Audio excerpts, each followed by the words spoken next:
Ready to soundtrack your summer? With Red Bull Summer All Day Play, you choose a playlist that fits your summer vibe the best. Are you a festival fanatic, a deep end DJ, a road dog, or a trail mixer? Just add a song to your chosen playlist and put your summer on track.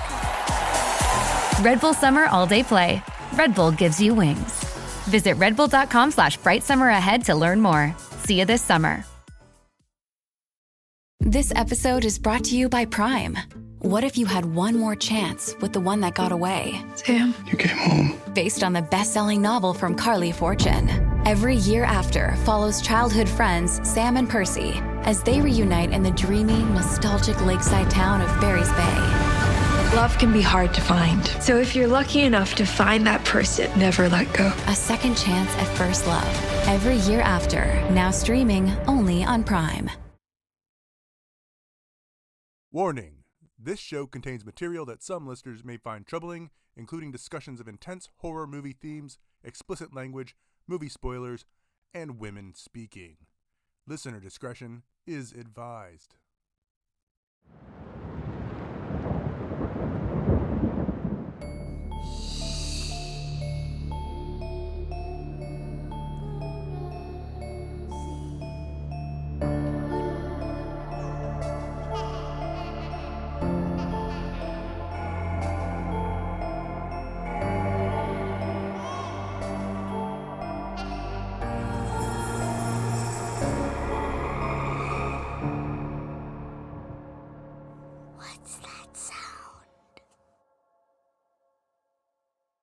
Hello, horror fans. I'm Charlie. And I'm Eleanor. And welcome to Horror Sandbox, the podcast where we dig around in horror films and see what we can unearth. That's right. Before we get started with today's movie, Charlie, tell me how you are coping with the horrors. I had a pretty chill week since the last time we recorded, but it was my birthday this weekend. So I got to just hang out, got some little gifts, got some new headphones. But really, my daughters and my significant other made me dinner, and we just had a nice night, had some drinks, had some champagne. So just had a nice chill day yesterday. So that's it. That's how I'm coping. That sounds lovely. And you do have to wait for your birthday present until we are hanging out here in a little bit. That should be my cope. I'm getting ready to come hang out with you. I can't wait. Yes, I'm excited. So how are you coping with the horrors?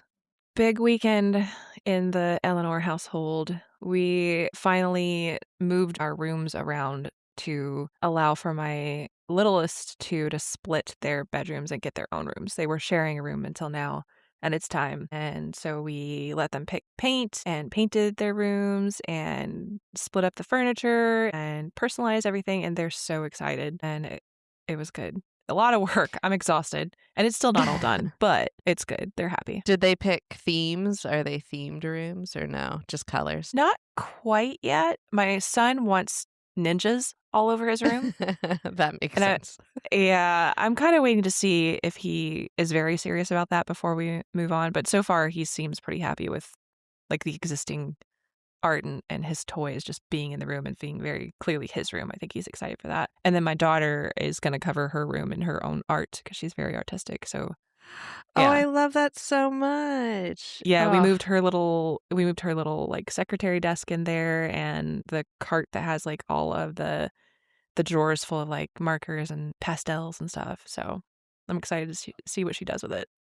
I cannot wait to see the finished product. Are you going to let her draw on the walls like the little girl in Sinister? Oh my God. I could probably be talked into it, but my gut reaction when you said that was no. Do you know how long it took to paint? That's true. You did just paint it. Maybe wait until the art's a little more advanced and then let her go at it. Yeah, we did get her like cork boards to pin whatever she wants to it. And the first drawing she made is just a giant like heart with a bunch of designs around it. And it says like, I'm a queen, respect me or something like that. It's so funny. That's incredible. I love it. I can't wait to see all of it. Yeah, her confidence is something to aspire to. Yeah, I love it. Okay, Charlie, what are we digging into today?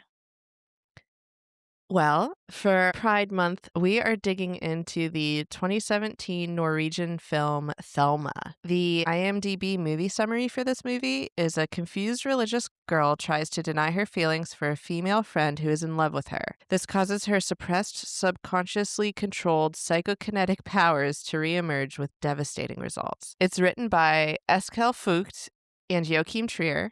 It's directed by Joachim Trier.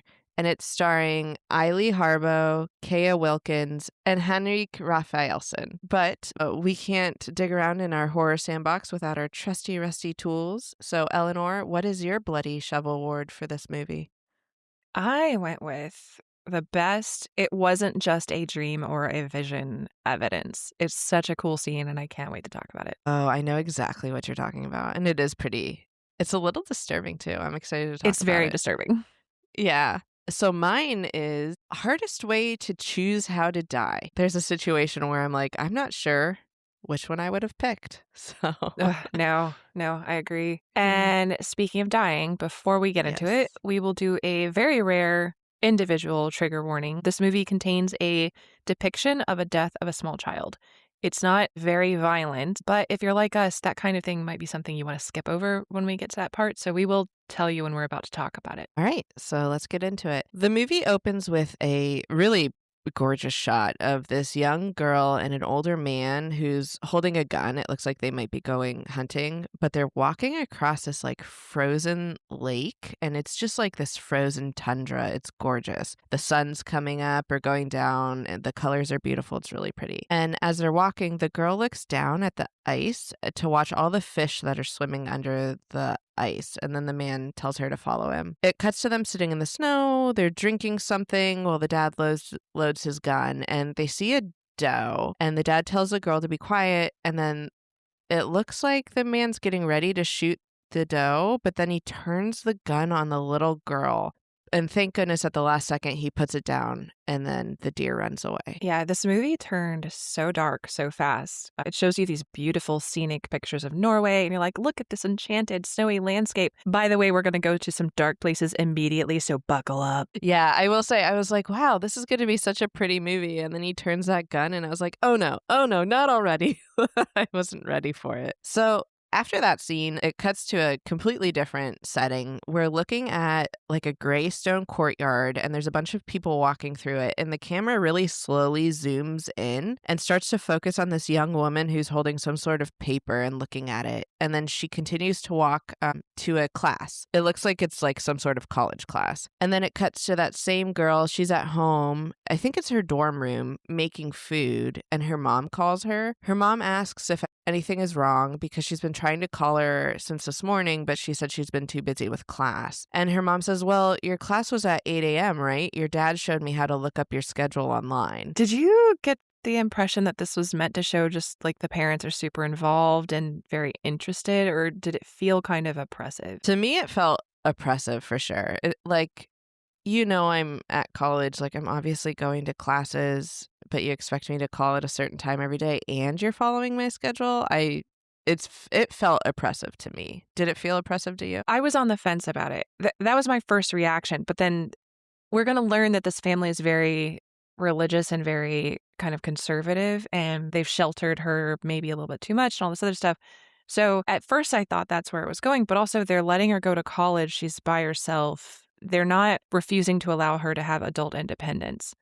So I was kind of torn between whether or not this is oppressive or just like they're just showing that they care very much about her. Yes. In this moment, in the beginning of the movie, I felt very oppressive, but my opinions of them changed multiple times throughout the movie. And I'll kind of mention it as we go through. But I will say I started off with, holy cow, these parents are super overbearing. But by the end, I felt differently, and then I probably ended up back in the same place. I think you and I went on a similar journey, but I actually love how complex these characters are. They're not caricatures of this stereotype, so I love that. I will agree. There is some deep, complex moments here that I'm excited to talk to you about. Okay, so Thelma says the reason she didn't call was that the class was moved to 6 p.m. just for that day, and then she goes back to making her dinner, and pans over to a view of her mom on the phone, and it shows that her mom's in a wheelchair. And then they end the phone call. They say they'll talk tomorrow and that they love each other, and they hang up. The next day, Thelma's doing homework when this girl sits next to her. It seems like she's like in a library or something. And if you look out the window in this scene, you can see this flock of birds. It's probably starlings, and they're doing what's called a murmuration, which is when they move as a flock in these swooping and fascinating patterns as one. It is the definition of mesmerizing to watch this. If you've never seen it in person, it's amazing, but you can definitely go look at videos of it. It's fascinating. It is really pretty. You know what I've seen? One of these videos to make this dark. I'm going to make this really pretty thing dark. Sometimes when the birds are doing that, something can happen where they get like lost or they're being chased by a predator, and everyone's following the front birds, right? So if they're getting chased by a predator and get turned around, sometimes they crash into the ground and like hundreds of birds die because all of the birds, you can find videos of it. It's really disturbing, actually. That's awful. But now I'm thinking of, there's a term, it's something like reading the auspices or something like that. I'm probably messing that up, but whatever, I'm doing this off the cuff. But back in the day, people would watch birds and look for signs of like what the gods were divining for them or whatever. And I'm just trying to imagine being that guy in like ancient Rome or whatever, being like, yes, emperor, I'm going to read birds and the signs that they will show us about the victory you're definitely going to have in battle. And then just watching these things plummet to the ground. Like, and just hundreds of birds dying. Like that guy definitely got executed on the spot, right? I feel like you could twist it though, right? Be like, those were our enemies. They will also This is why being good at improv is a skill that is good for everybody in life. Agreed. Well, so speaking of dead birds, while they're sitting there, a bird flies into the window and Thelma starts shaking. She appears to have a seizure and everyone comes to help her. She wakes up in a hospital or at some kind of doctor's office, and they're asking her if she's eaten recently or drank alcohol. She says she doesn't drink and she's never experienced anything like this before. And they talk about how she might have epilepsy, and the doctor asks if she can call her family doctor back home to get her health history. And Thelma says that she prefers that she doesn't call that doctor because she doesn't want her parents to know about this. And the doctor says she won't tell her parents, she'll just talk to the doctor. And so Thelma says, okay, as long as you just talk to the doctor. And they're not sure what caused it, but they're gonna have her go run more tests later to figure it out. Yeah, and all these questions in this kind of line of inquiry, these are very normal questions for someone who just had a seizure, especially if it was the first one. And I'll talk a little bit more about all that later. Perfect. It cuts to Thelma. She takes a train back to her dorm room, and this is the first time we really see her dorm room from like a wide angle, and it's super empty. There's not a single book on the shelf, and she seems to be living out of like a suitcase full of clothes. It's kind of weird. It is wild. It's a huge dorm room, too, and she's not sharing it with anyone. I have definitely lived in smaller apartments. It is huge. Like, the fact that it has multiple rooms alone is great. My first dorm room was half of the size of this with 2 people crammed into it, and then there's community bathrooms and certainly no kitchen. We had one little mini fridge and a microwave in it. That was it. So I got to figure out how to send my kids to college in Oslo. Oh, for real? That would be clutch. So it's nighttime and Thelma seems to be going to bed, but then there's a shot of a snake slithering through the grass and into a building that has like a hole in the window. And then it slithers over the neck of what appears to be an older woman and bites her. And right when it bites her, Thelma wakes up from a nightmare, and it seems like she's having the nightmare about the snake. And then the next day she goes to the library again to study and then to the pool to swim. And I will say, it is bold of someone who just had an unexpected seizure to go swimming in a pool. Oh, yeah. She clearly trusts that lifeguard, which turns out to be a mistake. We'll learn later. Yes. Yeah. It was funny when she went to the pool alone. I was like, Thelma, no. But we'll talk about that later. So while she's swimming, the girl who sat next to her in the library when she had her seizure comes up to talk to her and says she just wants to say hi and introduces herself as Anya. And she's asking if she feels better. Thelma says yes. And then Anya says, okay, well, maybe I'll see you in math, and leaves. And then while Thelma's in the locker room, she looks at her phone and she gets a friend request from Anya. And then back at her dorm, she's scrolling through photos on Anya's profile. She does find one where Anya appears to be with a boyfriend. Aw. Yeah. It then cuts to Thelma's dad and mom helping her move stuff into her dorm room. So now we know why it's empty. She just got there. And then they take her out to dinner, and they're kind of like sitting in silence looking at the menus. And Thelma notices a gay couple at the table next to them, and they're holding hands. It looks, or at least to me, it definitely looked like she was nervous that her parents would notice them. It seemed like that, or I maybe got the impression that she was almost interested to see what her parents would say if she did notice them. So, but definitely she was nervous about her parents' reaction to that couple, without a doubt. Thelma then mentions how she finds it strange that some people she grew up with all around think that the earth is 6,000 years old and that a great flood caused all the fossils to happen. And she's kind of making fun of them. And her dad cuts her off and says that he doesn't like this new attitude she has. And just because she has a little bit of knowledge, it doesn't make her better than others. Her dad then asks her how life came to be if there was no life before that. And she says she doesn't know. And he says, well, you talk like you know everything. And then Thelma says, I know, I don't know everything, and then gets really quiet. Yeah, he came in pretty hot with that, which is gross. But also, this was very interesting because they're obviously on the conservative side of Christianity, this family is, and Thelma seems very sheltered, but they're also not extreme in other senses. She's talking about young Earth creationists, and these are people who believe that the Earth is only a few thousand years old. But they appear to be old Earth creationists, meaning they still believe that their God created Earth, but it was much longer ago and therefore not incompatible with our understanding of science. And I think we see some of this, especially with the dad later, how they're definitely on the conservative side, but they're not as extreme as you might think. And this was kind of that complexity that we mentioned earlier. Yeah, it's definitely complex. And like you said, they are obviously on the conservative side and super religious, but they still believe in science and reality and allow their daughter to get an education and leave the house. So it is definitely a complex situation. After dinner, they walk back to the dorm and her dad asks her if she's feeling sad, and she says yes. He asks what's the matter, and she says she's sorry. She doesn't know what's wrong with her because sometimes she thinks she's better than others and doesn't know why. She also says when she sees girls with friends and boyfriends, they seem uglier than her and they say stupid things. So insinuating that, you know, maybe she should have a boyfriend or she doesn't understand why she's not making all of these friends. And her dad mentions that, well, he's seen her make new friends on Facebook. And she says she talks to them at lecture, but it stops there. They don't really hang out outside of that. And I will say, I relate to this feeling so hard. Not in the, I never felt like I was better than anyone, but I did have an awful time adjusting in college. And it took me like 2 solid semesters to make any friends there at all. Like I sat in my dorm room all day, like afraid to leave, afraid to talk to people. Because every time I did try to talk to people, it kind of seemed like superficial or I got shot down. And it got to the point like where I was afraid to go get food, so I didn't eat, and I wasn't sleeping like normal hours, and I was taking caffeine pills and like failed all my classes and almost dropped out and Aw. somehow pulled it together. Yeah, it was not a good first year for me in college. Poor baby Charlie. I want to hug her.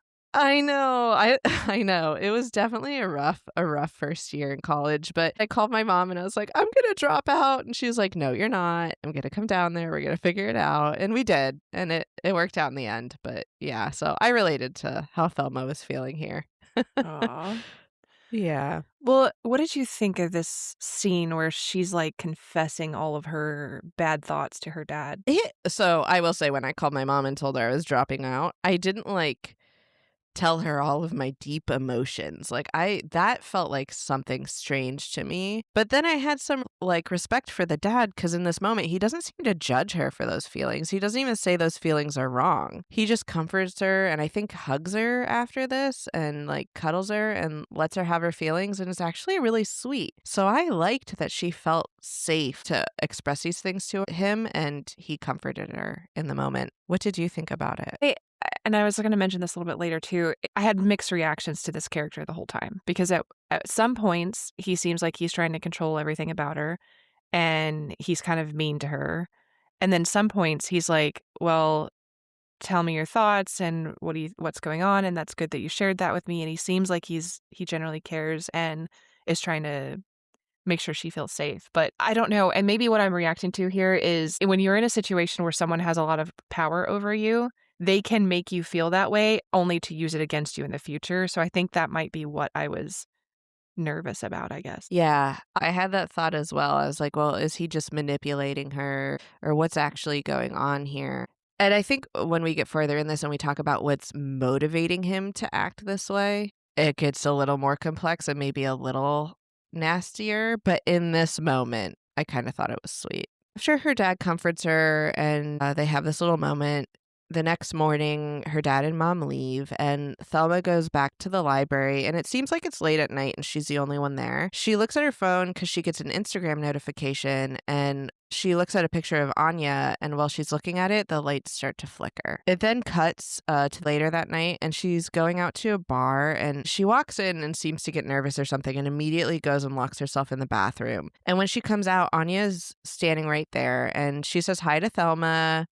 And Thelma says she was supposed to meet someone there, but it seems like they left. And so Anya introduces her to another girl that's with her named Julie, and Thelma joins their group. They ask Thelma why she's only drinking a Coke, and she tells them that her family's Christian, so she doesn't really drink alcohol. And the one boy at the table gets like really excited about this and says he was also raised that way, but he says he now thinks that religion is a bit odd because God or Allah or Santa Claus just says things like birth control is wrong, just have 14 kids, and women must cover their faces and things like that. Yeah, he's like doing a bit where he's like, Santa Claus says you can't have birth control. And that image would be so funny if it didn't feel a little too real for us. Like you've got some bearded old guy going, you're a ho, ho, ho. Oh my gosh. I didn't even think about the ho, ho, ho. You would go there. It is funny. I did. You I went did. there. Oh, man.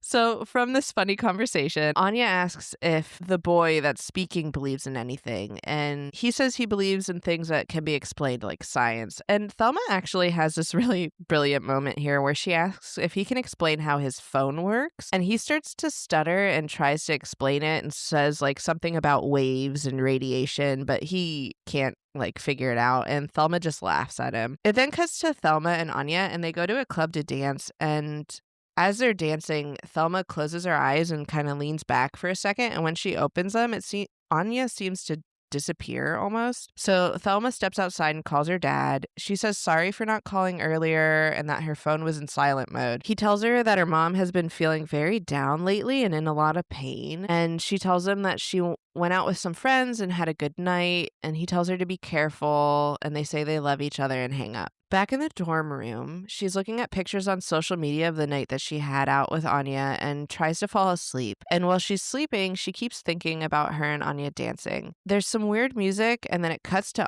Anya sleeping in her bed and then waking up. And both girls kind of roll over in the same direction, and then Thelma falls asleep. She's startled awake a little bit later, though, as Anya walks to her dorm room. And Thelma must have sensed that something was happening, so she looks out the window and she sees Anya standing outside there. So she goes downstairs and she says hi. And as she says hi to Anya, the lights flicker and the wind starts to blow. And Thelma has another seizure while Anya holds her and makes sure that she's okay. Did you get the impression that Thelma had somehow summoned Anya to her? Yes, I did. I felt like in this moment, I felt like somehow Thelma kind of put her in a trance state and made her walk to the room that Thelma was in. So I did get that feeling. Did you? I wondered it. I don't know if I arrived at a conclusion, but I definitely wondered if that's what was going on here. Or, was it just a yearning? Yeah.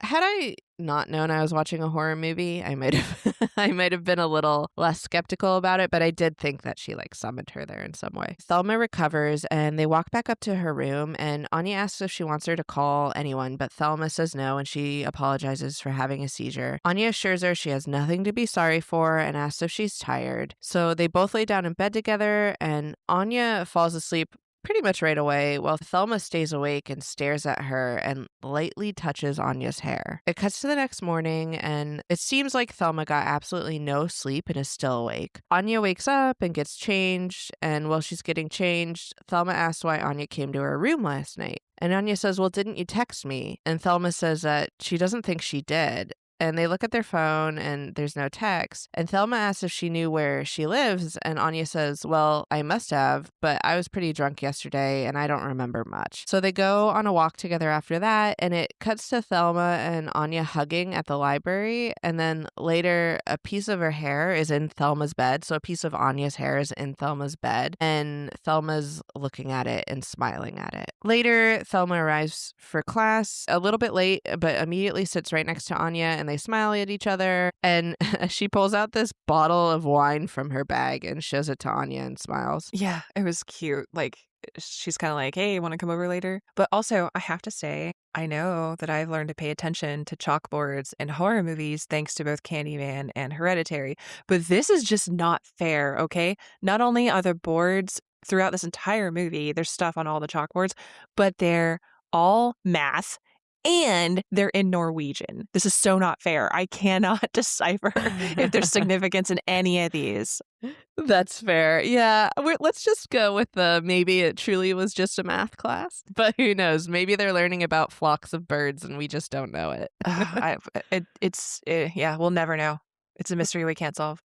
It is. If we have any Norwegian listeners that would love to chime in, let us know if the chalkboards say anything. So they go back to a room and they light some candles and pour themselves a glass of wine and take a sip of it. Thelma then begins to tell a story about how her dad once held her hand over a candle and pulled it away right before she got burned, but held it long enough for it to really hurt. And as he was doing it, he said, remember, this is what it feels like in hell all the time.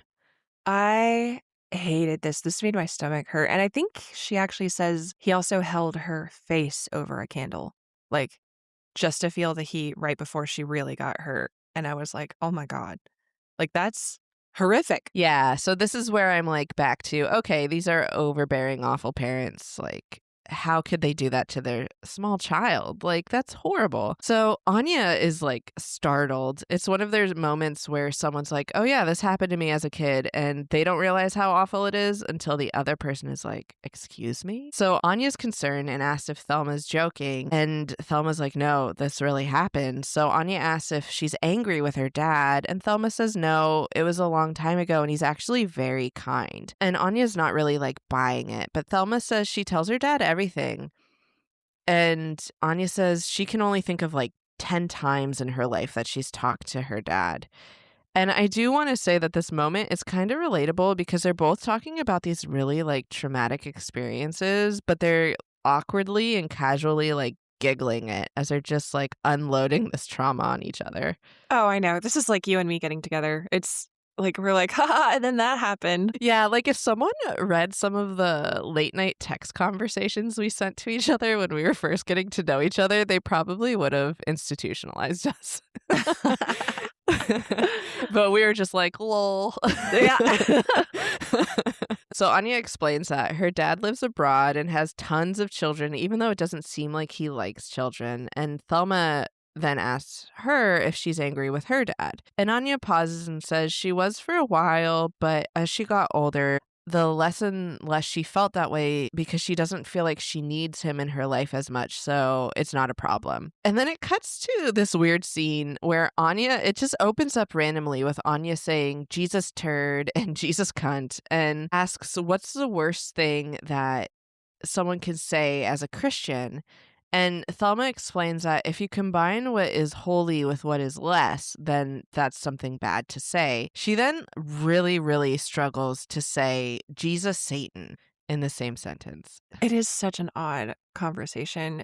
Now, when you were growing up Catholic, were you ever told there was like something you could say that was the most evil thing on the planet? I don't think so. I think the only thing I learned is like not to use God's name in vain, but I was taught it incorrectly. Like I was taught that that's supposed to mean like don't say Jesus Christ, but that's not what that means at all. Well, what is not taking God's name in vain mean? So my understanding is that taking God's name in vain is that like you shouldn't swear on the Bible and then break that oath. And you shouldn't use God's teachings in a way to manipulate or take scripture in a way that's hollow or manipulative. That's my understanding of it. Yeah, I've heard that same interpretation, and I I wish a lot more people in our society subscribe to that belief versus getting offended if someone says, "Oh my God." Right. Yes. When we were growing up, I don't think we had like a phrase or like a particular, I mean, we weren't allowed to say any bad words at all. But as far as like something that would approach blasphemy, I don't think there was anything like that. Although I will say, so I was homeschooled up until high school, and one of the curriculums that we had, they were batty. All of them were batty, but one of them that I convinced my parents that we should not use anymore. It said that blasphemy is just like Thelma is saying here. If you take something holy and combine it with something that's not holy. The example they gave was Christian rock music, because Christian music is holy, but rock music is unholy. So if you combine Christian words with rock music, you are basically committing blasphemy.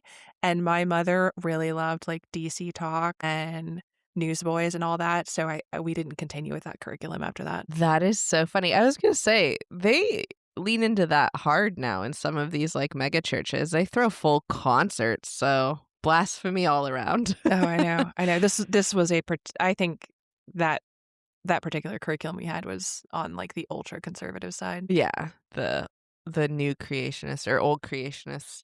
Which one is it? Yeah. Oh, yeah. Definitely young Earth. That same curriculum. That one, young. Young Earth creationism. The fossils are the devil's lie. It was all in there. It was. I'm fine now, everyone. Really, truly. This is why, how many years later, we have started a horror podcast. It's ingrained.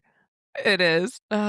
So, stepping away from the trauma, they go outside for a smoke and they look at Anya's tattoos, I think. It's kind of hard to tell here because the scene's really dark. It is. They are looking at her tattoos. She has like fine line tattoos, which I know are super popular right now. And one of them, she says it's the world's tiniest man, and it's on her arm, just like a little stick figure. And it reminded me of the Taylor Swift song. Wait, which Taylor Swift song? The smallest man who ever lived. I should know that song because my daughter is on the biggest Taylor Swift kick right now.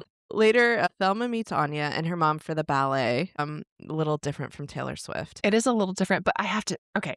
Did you notice how comically underdressed Anya is? She is wearing literally a gym t-shirt, and everyone else, including Thelma, is dressed up. They never talk about it. Like, they never address it. She's just like, yeah, I'm rolling in here in a t-shirt. Yeah, I did notice that because Thelma, this is the first time we see Thelma like dressed really, well, maybe not, but you can tell she's certainly dressed up for this occasion, and everyone walking in looks super fancy. They're wearing their long coats, and Anya, like you said, looks like she came from a gym or is just wearing like a comfy lounging gym t-shirt. And I mean, I'm on team Anya, to be clear. I hate dressing up, but I did notice, and I don't know why they did it. I have no idea. It's just part of her charm.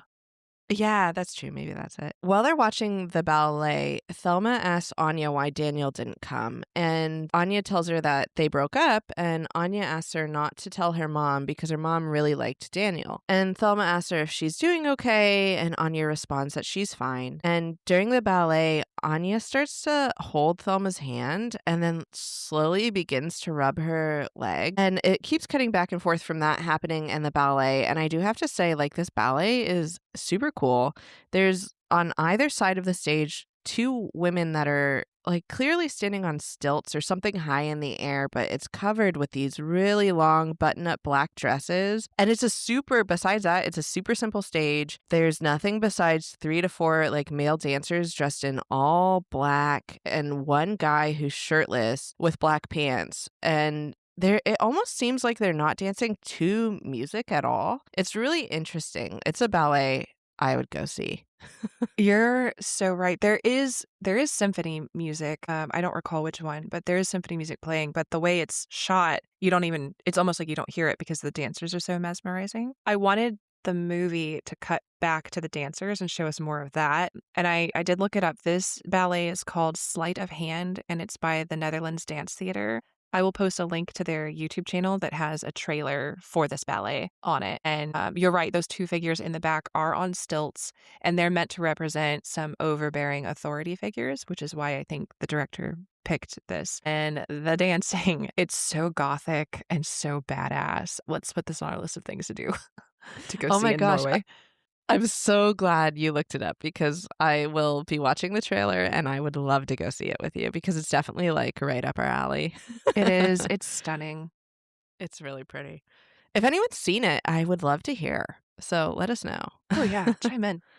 Yes. So as they're watching the ballet, Thelma's hand starts to shake and she grabs it and she tries really hard to make it stop. And this massive light fixture above them in the theater starts to sway. And you do get like a Phantom of the Opera moment here where you wonder if it's going to fall on the audience. Yeah, the tension was wild. And the yearning, too, in this scene is so intense. The tension builds as we're watching the dancing and the music is starting to swell. And then the clear intensity of the power that Thelma seems to have and her internal battle with herself over her feelings, it's so good. And I guess this is as good of a time as any to ask, did this movie remind you of any other classic horror movies? I don't know if I got any classic horror movie vibes here because, like I said, all I could think about was a Phantom of the Opera scene where the chandelier falls, and that was probably influenced by the fact that they're at a theater. Is there one? Which one are you thinking?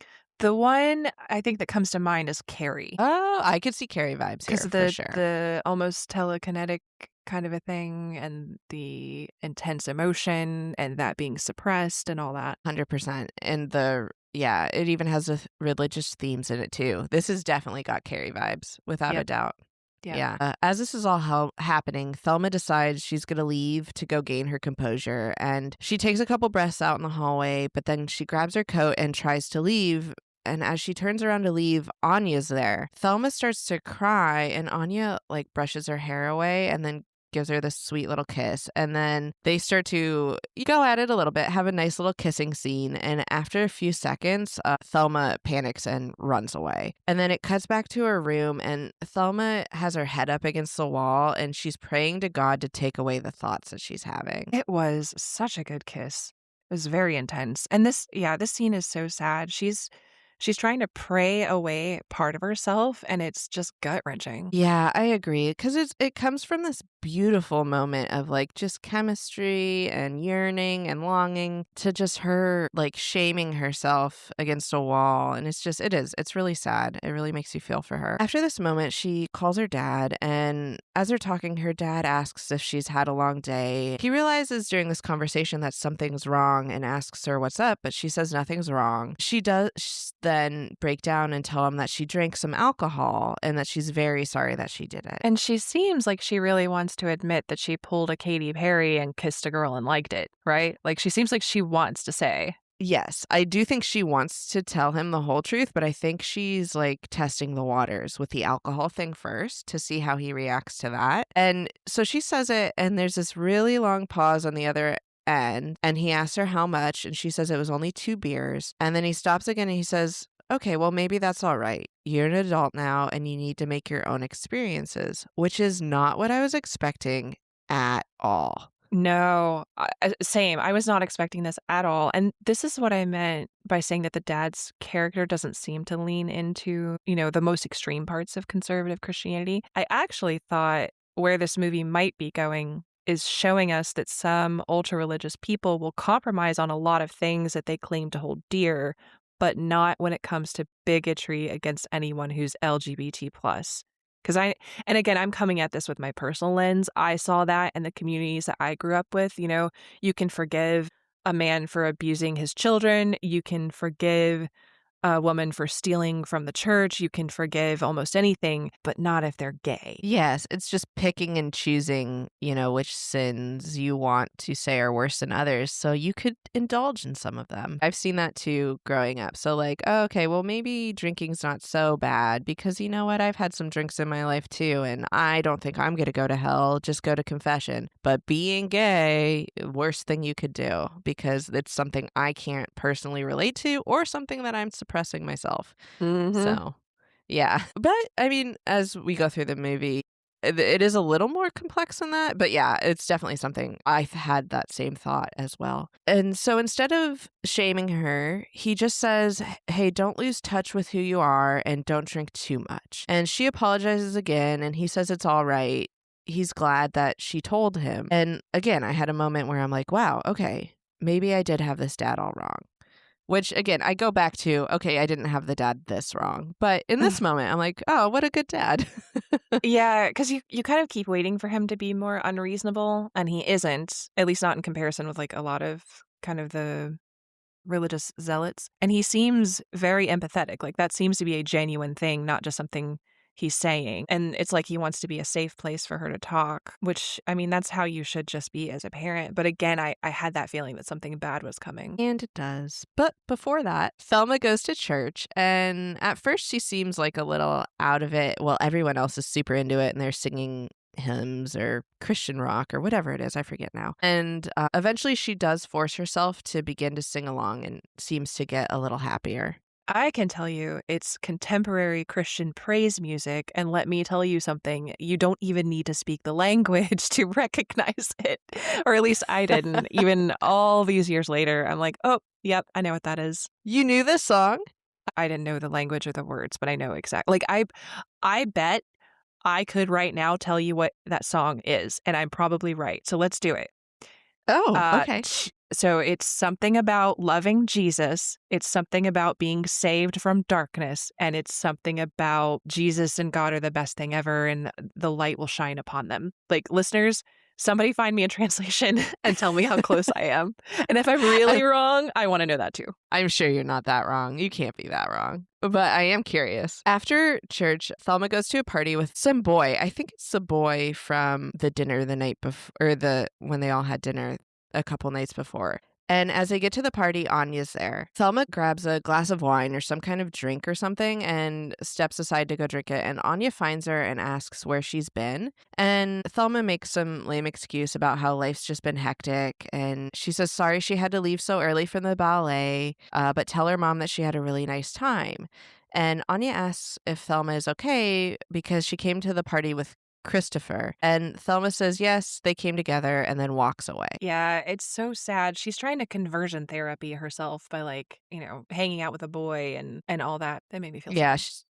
it is sad. She's trying to force herself to feel something that is quote unquote normal. So she's going to a party with a boy to see what happens. But yeah, it is sad. So Thelma drinks a lot, and she's obviously drunk at this point, and she goes to find Christopher, and a bunch of them all sit around a circle and smoke what seems to be a joint together. And they ask Thelma if she can feel something, and they make her take another hit of it. And at this point, she's definitely high and drunk and says, yeah, I can feel something. So Anya looks over concerned at Thelma, and Thelma looks at Christopher and sees this like weird energy flowing through his body. It's almost like a light or something flowing through his skin and his veins. And then she looks over at Anya and sees the same thing. And then Anya comes over and starts to kiss Thelma, and the light energy thing flows from Anya into Thelma, and they start making out, and everything else disappears in the background. It's just the two of them, and it's like a black background. And Anya starts to put her hand down Thelma's pants, and while she's doing this, a snake slithers over Thelma's neck and then wraps around her neck and gets tighter and tighter and then starts to enter her mouth while Thelma just lays back and lets it happen and lets the snake slither into her mouth. All of a sudden, Thelma's woken up by another girl who's saying, hey, wake up, they're making fun of you. There's no weed in that cigarette, it's just tobacco. These people are mean. Thelma sits up and then proceeds to puke everywhere, which, like, who hasn't been there? And then she leaves. And when she gets back to her room, Anya calls her, but Thelma's too drunk to get the keys to work in the door, and she just falls on the floor and cries and doesn't answer the phone. This whole scene is so heartbreaking. Like, everything from her trying to avoid her feelings for Anya, to the other students mocking her, to the, her feeling sick over all of it and literally throwing up and then running away. It's so tragic. It is tragic. It's very sad. And I feel like it's an experience most young adults have, because you have a drink for the first time at some point, right? And you're going to have that drink with people who have had drinks before. And it's just, you have to hope that you're with the right safe group of people to make that happen, and not some mean group of kids that are going to take advantage of you. Yeah, or, draw dicks on your face and Sharpie or whatever. Right, or whatever while you're passed out. Yes. I mean, there's always some time for light fun, but you gotta, play it safe. So It then cuts to maybe a day or so later, and Thelma's in a room getting an MRI, and they find out that there's no tumor, so they're going to refer her to an epilepsy specialist. And they say she's going to need to be hospitalized there for a few days in order to measure her brain activity while she's having an active seizure. They also say that her medical records show that she had some sort of seizure when she was younger, and it was diagnosed as a nervous breakdown. And when she was 6, they prescribed her an incredibly strong sleeping aid drug for about a year after that. Besides that, there's not a lot of information in her medical records. After that, there's a flashback to a young Thelma looking for her mom, and her mom's feeding a newborn in a bed and asks Thelma to go downstairs because she's feeding her little brother. And Thelma goes downstairs and starts to draw, but then the mom comes downstairs and puts the baby in like a little playpen. But as the baby's laying there, the baby's crying while her mom tries to go get some dishes done or something. And Thelma's trying to ignore it, but she closes her eyes and focuses really hard, and then the baby disappears. And the mom comes back, and she's a little panicked, obviously, because the baby's not there. Did this remind you of the scene in The Witch where Samuel disappears while Thomason is watching him? Yes, it did. It does kind of give you some of the same vibes. And again, it's got that religious undertones to it, too. I don't know. So yeah, Carrie, The Witch, this scene, I get it all. It's all together. I assume you thought so as well. Yes, 100%. That when he disappeared, that's what I immediately thought of. Yeah, makes sense. And luckily, I mean, I will say also that this scene, I had such a sinking feeling in my stomach. I was not ready for it, but luckily we don't have to face it yet. All of a sudden, the baby does come back. It starts crying, but this time it's under the couch and the mom just cannot get him out. So the dad comes and he helps lift up the couch and she grabs the baby. And yeah, with that sinking feeling, you just knew at this point that her brother doesn't make it, because not just the scene and what you assume will happen later, but also they've never discussed him. Like, he wasn't part of the family when she was with them. We haven't seen her brother at all, so you have to assume something happened to him. Exactly. There's been no mention of him up until this point, so you have to assume something did happen. And it's the worst because it's like, it's such a relatable mom moment too, where you're just like, hey, could you watch your little sibling really quick while I go take a sip of coffee for the first time today? Yeah. And then just for something terrible to happen in that moment, like, it's just so relatable, and I don't like it. And then of course also we have to notice in the scene that her mother is not in a wheelchair, so we know that happens later. Yes, yeah, her mom's walking at this point. It then cuts back to present time, and Thelma's undergoing testing while they try to make her have a seizure with like a bunch of lights, and it cuts to her hooked up to just like a ton of wires coming out of the top of her head that are being held there by this mesh looking fabric, and she just looks awful. Like, she hasn't slept in ages, which she probably hasn't. I assume they're pushing her to her limits to try to cause a seizure, but I just feel really bad for her in this moment. And she gets a call from Anya and ignores it. This setup that they have with the wires and then that like kind of netting wrapped around her head, this is exactly what it looked like when they were doing the tests on my son after he was diagnosed with epilepsy. Oh, poor baby. So they put her back in another room and try to make her have a seizure yet again by asking her emotionally charged questions. They ask her about her breakdown when she was 6 and asks if she remembers any of it, but she does not. Outside the hospital, it cuts to Anya doing her laundry and then cuts back to the hospital. So there's a lot of jumping around in this scene. Back at the hospital, the doctors ask Thelma if she's made any friends at college, specifically boyfriends. And Thelma does start to get worked up here and is thinking about all of the moments that she's had with Anya. Did you notice too that when she's remembering throwing up at the party after the fake joint, she remembers it as throwing up snakes? No, how did I miss that? I did not see that at all. I fear I am starting to become the puke analyzer of the podcast, and this is not intentional.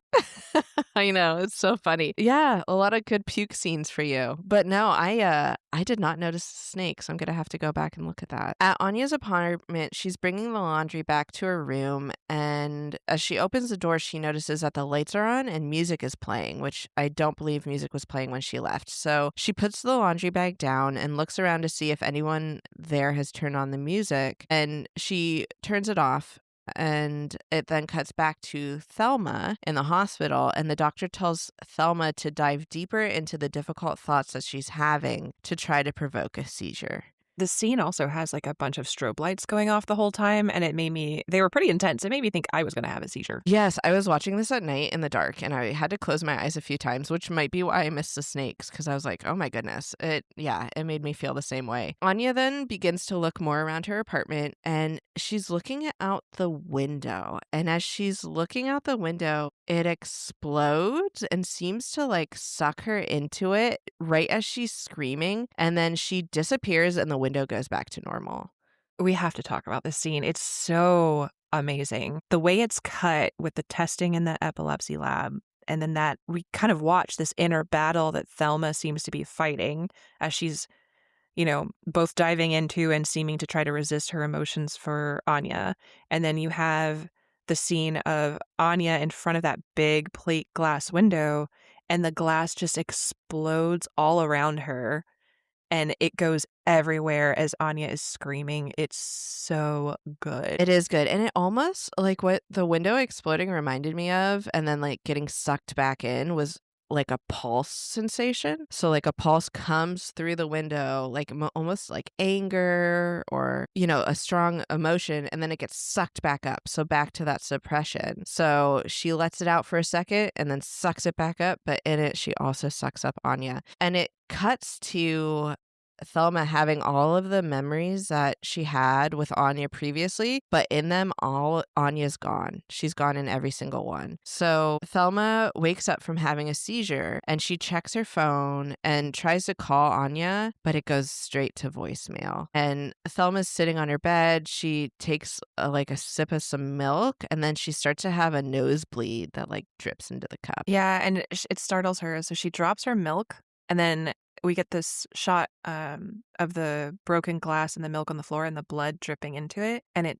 you see these like petals of crimson in the white milk. It's really chilling and very beautiful. I know that might sound weird to say. It's fantastic imagery.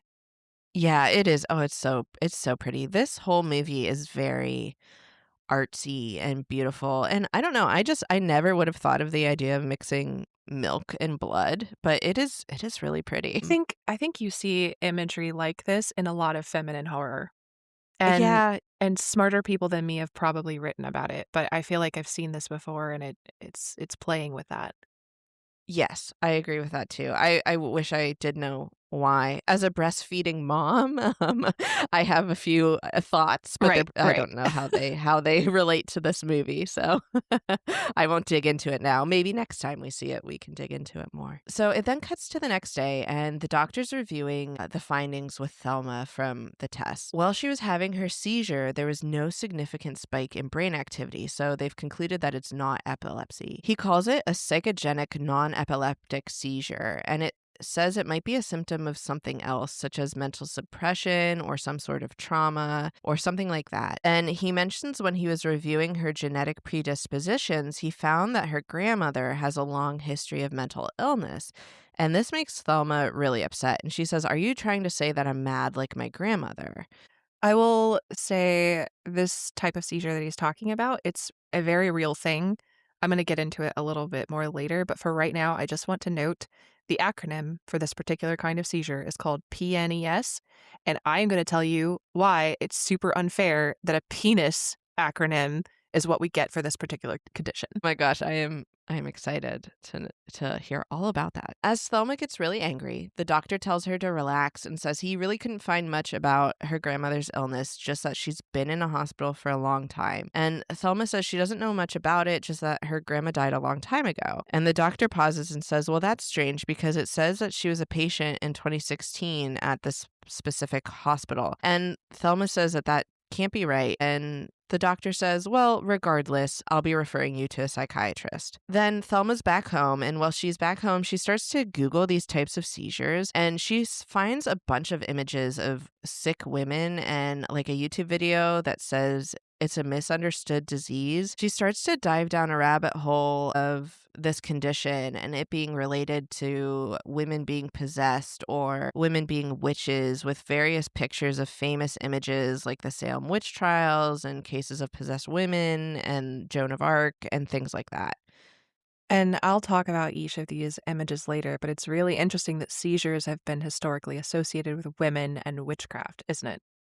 It is, yes, and possession and women being evil because we can't just be sick. It's got to be something else. I am excited to talk about that for two reasons. One, I want to dive into this topic more, and two, I love art history, so I'm so ready for it. Thelma Googles a hospital that her grandma resides at and travels there. When she gets there, she finds her grandma looking very frail and super out of it.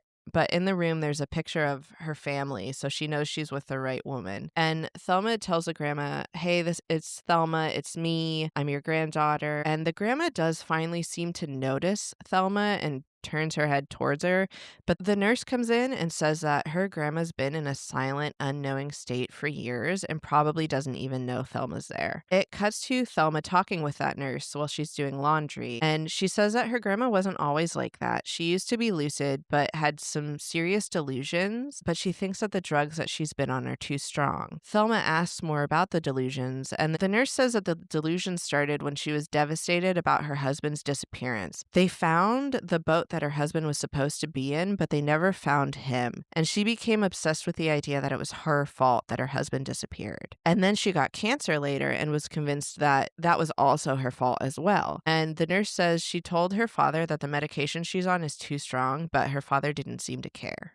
And I feel like we're starting to see that while the dad's controlling efforts can take on kind of like a softer, gentler approach, at the end of the day, he's still more interested in suppressing and controlling parts of these women that he doesn't understand or that he thinks are dangerous. Doesn't sound familiar at all, does it? Not at all. And I do start to get very angry with the dad later about this. But yes, he definitely leans into suppression control. He's just doing it in a very smart and gross kind of way. It then cuts to Thelma getting back on the bus to go back home, and she tries to call Anya again, and she doesn't pick up. And the next day at class, Anya isn't there either. And then later that night, she gets a text from Anya's mom, and it says that her mom can't get a hold of Anya and asks if Thelma has seen her anywhere. Then Thelma goes for a swim, and she seems to be completely alone, and which is so stupid for someone who's having seizures. And the lights start to flicker, and the lifeguard, he's in another room and looks like he's packing up for the night. And then Thelma starts to have a seizure. And in this moment, I was like, told you so. Did no one warn her not to go swimming?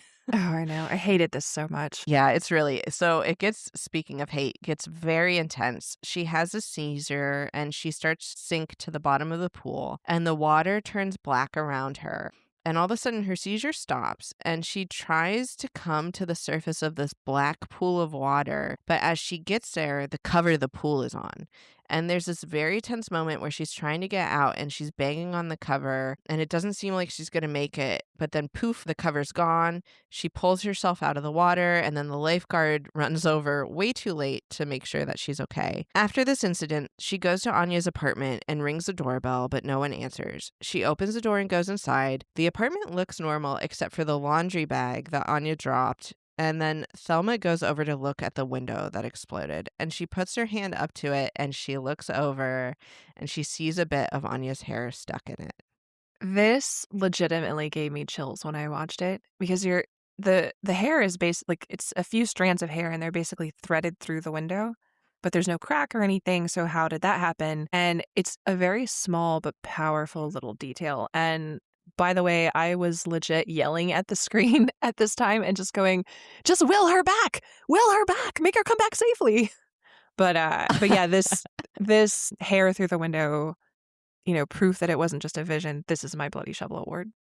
It's a great bloody shovel. When she sees the hair and the way like that half of it's blowing through the wind and half of it is still, and it just is so unnatural and it shouldn't be there. And it's just this little piece of evidence that gives way to Thelma to know that she wasn't just imagining it. It's really well done. And I agree. I was screaming the same thing. I was like, just make her come back. Like she has to be somewhere. So Thelma goes back to her apartment and freaks out. She calls her mom and she says she's having seizure and a girl's missing and she just knows it's her fault that the girl's missing. And she's sobbing as she's saying all of this. And she asks her mom if she can come home. And her mom says, of course. And the next morning, Thelma heads home. As she gets home, she apologized to her parents for wasting their money and not taking her finals, but her dad tells her not to worry about it. She can take the exam later. It's not a big deal. He asks what's the matter, and Thelma explains the seizures that she's been having. Her dad says he knows what she's talking about because he has had patients in the past with the same condition a couple years ago, and it's all going to turn out fine. He has to be talking about her grandmother, right? Yes, like that was the exact thought I had, was that he must be talking about the grandma, and he doesn't know that Thelma's gone to see the grandma. So in this moment, if you're Thelma, you have to be thinking, it didn't turn out that fine, right? Right, because she's basically a vegetable. Exactly. Because she's in like some, drug-induced state of non-consciousness. Exactly. So, in this moment, speaking of drug induced states, Thelma starts to slowly nod off and she says she's tired. And her dad says, yes, we know. We gave you something to keep you calm. And she's clearly having a lot of trouble staying awake. And her dad assures her not to worry. They know what's happening and they'll help her. And then she kind of passes out sideways on the table. Yeah, in case you were wondering whether or not this was a horror movie.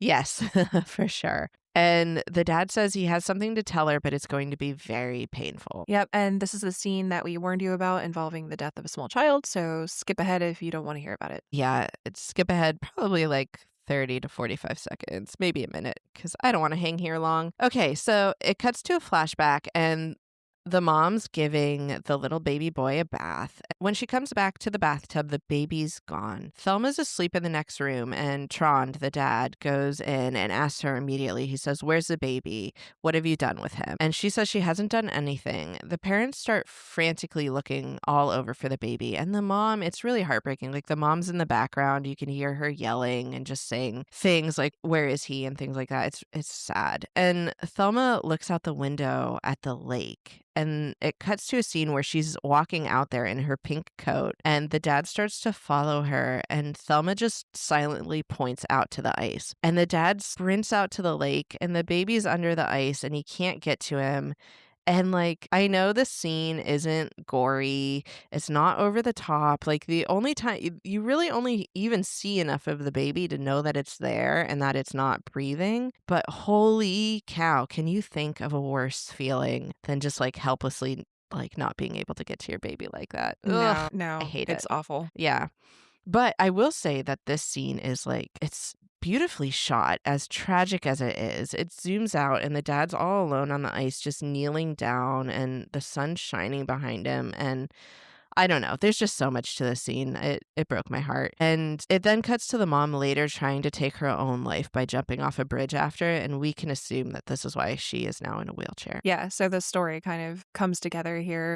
I will say the idea that, because Thelma was asleep in bed and she's little, she's like, what, 6 maybe? And the idea that she can will something like this to happen while she's dreaming, like it's definitely not her fault. And she doesn't understand any of this. No. Oh my goodness. If I could will the things that I dream about, some crazy stuff would happen. It's certainly like you can't control your dreams. It's not her fault. She's a 6-year-old. She's exhibiting normal emotions about, growing up with a sibling. I know. I shudder to think how often my children would yeet each other out of existence if they could do it in the blink of an eye.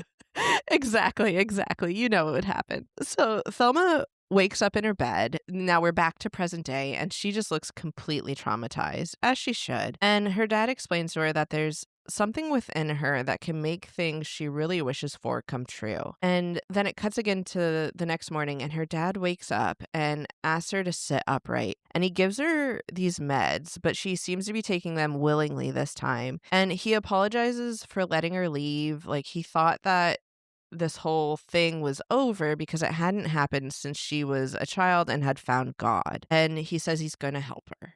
Yeah, another way to think about what he is saying is that he's kind of saying there is something in your very nature that is bad and dark. And when we thought you could hide it, or we thought it was gone, you were easier to love. But it's not gone, and now we have to do something about that. And that's why this makes absolute sense as a queer horror story. It does. And I think there's a moment a little bit later I want to talk about that a little bit more because that's exactly what's happening here. And it's this whole movie's heartbreaking. It's a tough one. It is. So it cuts from this scene to her praying, asking for forgiveness. And I think it's the same prayer she was praying earlier in her dorm room, and her head's up against the wall the same way. And then she begins to have a conversation with God, saying that she's angry with him for doing this to her and asks what he wants. And she also says that she's angry with her dad and that she's not worth this and it has to stop. And she asks why she can't just be what she is. It's such a heartbreaking line. Why can't I just be what I am? And again, this definitely makes sense in a queer horror story. Yes, it does. Her dad then asks if she was angry with the girl that disappeared as well, because he's sitting like right behind her, listening to her say these prayers. And Thelma begins to cry and says, no, she was in love with her and she was in love with me as well. And her dad asks Thelma if Anya wanted Thelma before Thelma wanted her. And she says that Anya didn't have a choice because Thelma was willing it from within her. He says that Thelma was probably just lonely and needed someone, so she started to will this companionship with Anya, and that's why she felt like she loved her. She says that she didn't want her to disappear, but the dad says deep within her she did. And then upstairs, the mom's candle or light goes out. Her dad gives her more drugs and then puts her to bed. And then upstairs, the mom and dad talk. And the mom says there's no use and they need to stop fooling themselves. They say if this ever happens again, they're never going to be able to forgive themselves. And the dad kind of just lays down defeated on the bed. And the mom starts to rub his head and says he's a good man. He's kind. This is something greater than them. They're being tested. And she reminds him that he said a long time ago, if this doesn't work, they have to suffer the consequences no matter how much they hurt and how much they love Thelma. She then says, you've done everything you can do. And I, in this moment, and this is a moment I wanted to talk about, is like, okay, you've done everything you can do, except let her be herself and maybe shift her powers into good. Like, if she can make people disappear, like, let's make this into ending world hunger. Like, there's got to be good stuff she could do with this power, right? Like, why suppress it? Right. And if the first time they had ever encountered it meant that they lost their other child, I can understand not having a sane or rational reaction. But it's not the first time they encounter it because they've been through this with her grandmother. So they know that this is something that exists and it's affected people before, which means they could have tried to figure out how to teach her to control it and use it for good, like you said. Exactly. They could have worked with the grandma. They could have come together. There's so many options. And if they would have let her be who she is, but raised her with the same like loving, thoughts, then her will would be to make good things happen, not for people to disappear. But yes, I do understand if the first time you encounter it is the death of your baby, like that's pretty tough. But like you said, the grandma's there. They could have handled it all differently. So then the mom says they're all going to meet again. And she clearly wants the dad to kill Thelma in this moment. And the next morning, the dad fills a syringe with some sort of medication that we can assume is going to be used to kill Thelma. Yeah, and he fills up the syringe and then he locks it away in this little safe. And then if you look in the background, the rifle from the first scene is hanging on the wall above his head. And it's just, I feel like it's there to remind us of who he really is. Yeah, who he really is. And yeah, I like that. I didn't even notice a rifle, but it's a good attention to detail point. I'm not going to let the chalkboards get me again. No, never. I'm just picturing you scanning, pausing and scanning the back of every scene of every horror movie now. You're not too far away from the truth. It's sad. I'm starting to do the same thing as well. So after the scene, he gives Thelma a shower and then takes her out shopping. I did not love that he is bathing her and they show her fully topless. This felt wrong, even though she's an adult. I think it's kind of just showing us how fully in control of her the dad wants to be and how he has to do everything for her because of how heavily she's medicated, but still, yuck. I agree. I do wonder, I had that same thought, and then I had the thought of, well, this is a Norwegian film. I wonder if there's a little bit of cultural difference here. But, how, maybe they're more, open with nudity in movies. But there is no nudity in this movie before this scene. So I do think they're using it intentionally here a little bit for that, controlling, uneasy feel. So back to them shopping. Thelma's just sitting in the car while the dad's outside, and he runs into a friend and tells a friend that Thelma's moved back home. Then they get back to the house and the mom places a mug on the table and then bumps the table with her wheelchair and the mug falls and breaks. And Thelma goes to pick it up. But as she's doing it, there's this really tense moment where the mom seems to almost be glaring at Thelma with like hate while she's picking it up. It then gets to a scene where Thelma's telling her dad that she went to see her grandma and asks if that's what he's planning to do to her as well. The dad doesn't really respond. He just gives her more pills and she asks her dad to please let her go. And he just tells her to go to sleep. And given what we know now, this makes me wonder what the hell her grandmother's husband did to her grandmother that made her want to make him vanish. I had that thought too. I was like, I bet the grandfather was abusive or the grandma was feeling stuck or something happened. But I had the same thought where what did the grandfather do to the grandmother to make him disappear? Okay, so the next morning, the dad takes a boat out onto the lake and he has a smoke and Thelma's sleeping. And it's very similar to when the baby brother disappeared and when Anya went missing. Thelma's laying there kind of shaking a little bit, having what seems to be a dream. And there's a group of birds overhead doing the circle thing that you mentioned earlier. Murmuration.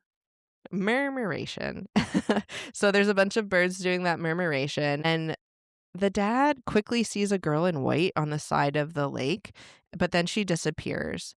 Did you think this might be Anya coming to get her girlfriend? Because I had that thought for a moment.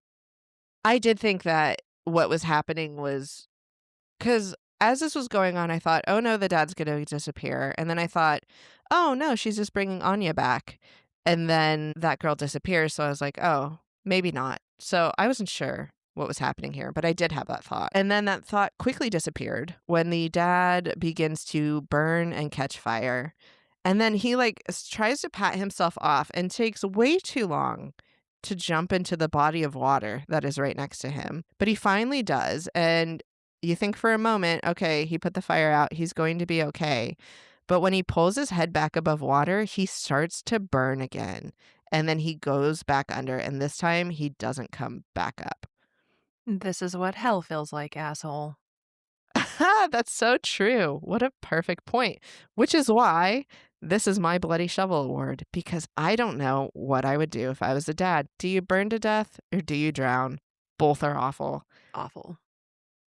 So yeah, tough decision. Bloody shovel. But yes, I do bet that is what hell feels like. Thelma then wakes up and she goes outside and she sees the empty boat and realizes what she's done. And I wonder if she's thinking about her grandfather here, or her grandmother's husband. I don't know if she was, but yeah, I was going to say, I certainly was. Yeah, I had that same thought.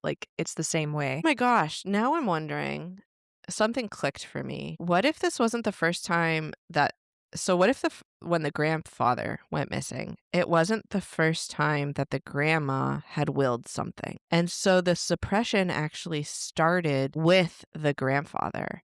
And the son, Thelma's dad, watched that all happen and just continued it after the grandfather disappeared. I could definitely see that. I think so. And then there's that almost brings us back, and I'm probably jumping ahead here, but to the idea of the hereditary thing and the generational abuse. And there's so much to talk about. This movie's intense. Okay, I'll save it though. Okay, so Thelma then walks into the lake and she starts to swim towards the bottom. And all of a sudden, she's in the college pool again. And she gets out and she sees Anya there. And I'm like, oh gosh, is this just a dream? But Thelma's still in her clothes from when she jumped into the lake. So you're like, okay, is it a dream? Is it not? And then they kiss, but they're kissing in front of a window that looks like the window to the library. So this does kind of all seem a little dreamlike. And then Thelma wakes up. And she's in the lake again, and she crawls out from the water and kind of chokes out some water and looks over, and there's a dead black bird next to her. So her and this dead black bird are just laying on the ground, staring up into the trees.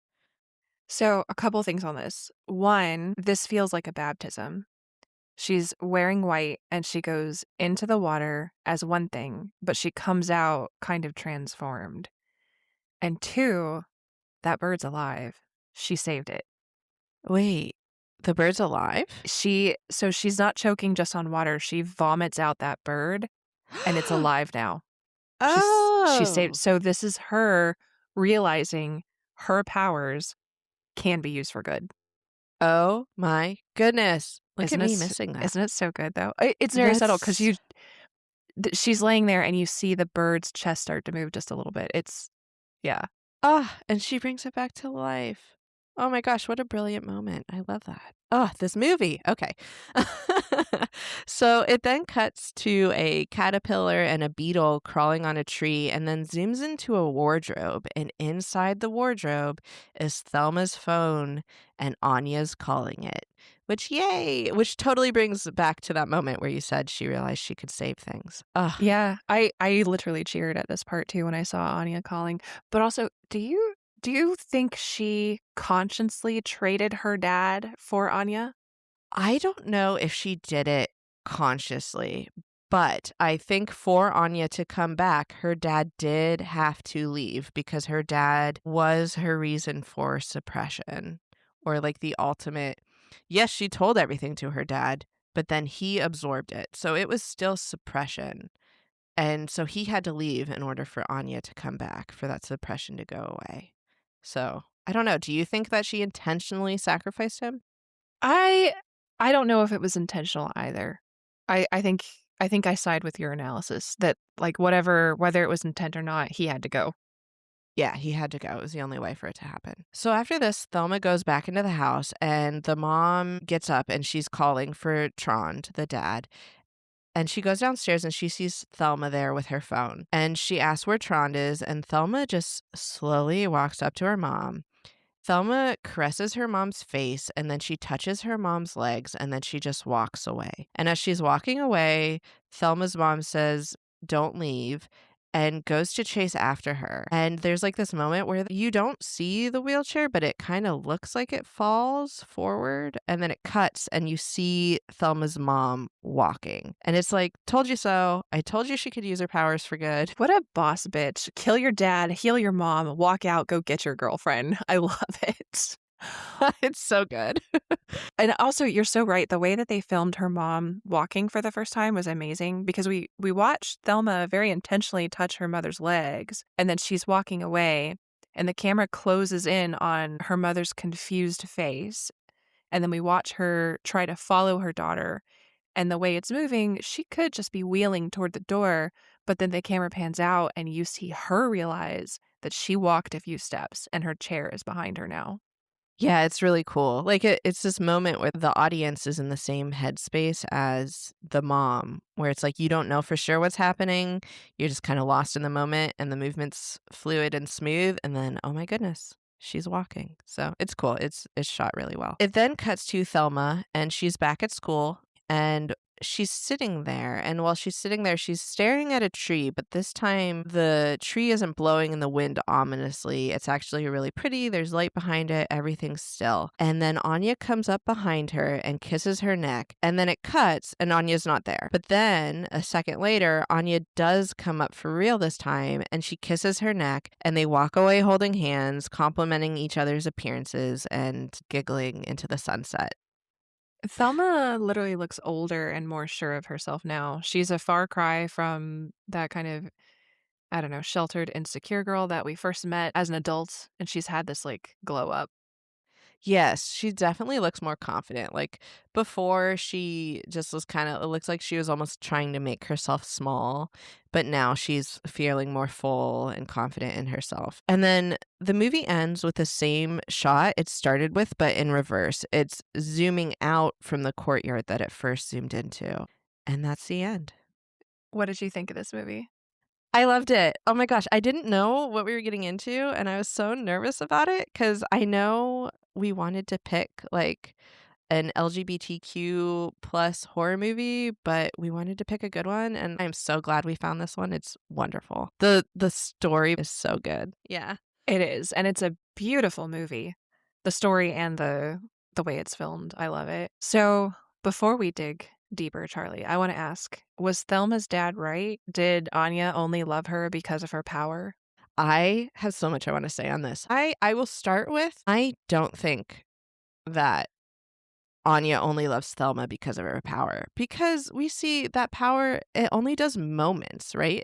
It's not, it's making things happen, but we don't ever see it used to control people. We've seen it used to move people, to summon people. Maybe it brought them together a couple times, but I still think that love or what they're feeling is natural and real. I have a theory, and I'm hoping you'll tell me, that the reason the director chose to leave that last cut that gives you a little bit of doubt of if Thelma's controlling Anya or not is to represent that little bit of like religious guilt or doubt or whatever that I assume queer people feel often. Or why is this actually a sin? Or am I okay to feel this way? And I think that's why he left it open, but I think they are in love, and I think it's real. What do you think? I'm going to be the show's token optimist again and agree with you and say that no, I think Anya was into Thelma from the beginning. Thelma spends a lot of her energy trying to suppress these feelings for Anya to the point where she makes her vanish for a time. And when Thelma was actively trying to push her away and showing up to the party with a boy, Anya was hurt, but ultimately seemed more concerned with Thelma's well-being. That doesn't sound like someone who is under a spell to me. And I think Thelma realized this when she was back at her parents' house, and that's what gave her the clarity to embrace who she was. Also, and maybe this is cheating a little bit to answer this question, but the actor who plays Thelma said she felt that Anya's love for Thelma was real. And the director said that leaving that question open, he was playing with something. It wasn't 100% what you're saying, but it's close. He was playing with the idea of like narcissism and the anxiety that you can have by thinking you're only mirroring yourself and other people and that their feelings for you might not be genuine. Oh. Yeah, he said all this in an interview that they did with Dazed, which I'll, of course, link along with everything else in the show notes on our website. Wow. Okay, that makes me happy because it makes me happy because I think we're right. I think they truly are in love, and not a lot of horror movies end with a happy ending, so I'm glad this one did. This one was very good. Yes. But okay, do you have more for us to dig into, speaking of that quote? Yes, I have lots of things for us to dig a little deeper into. I'm going to talk about the director's perspective. I'm going to talk about seizures, both epileptic and PNES, both now and in history, and also the interesting relationship that seizures have with witchcraft. And then finally, we're going to talk about snakes. This is going to be a good one. I'm so excited. So first of all, we'll talk the director's perspective. We mentioned the 1976 classic horror movie Carrie as a possible influence. In an interview that he did with Deadline, the director confirmed that this was part of his influence.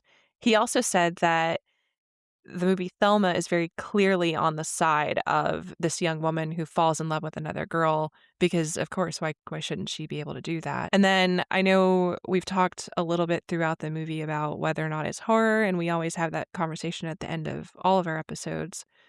Well, Sci-Fi Now asked the director point blank if this movie should be categorized as horror, and this was his answer. Quote, "We're not doing jump scares or a slasher horror.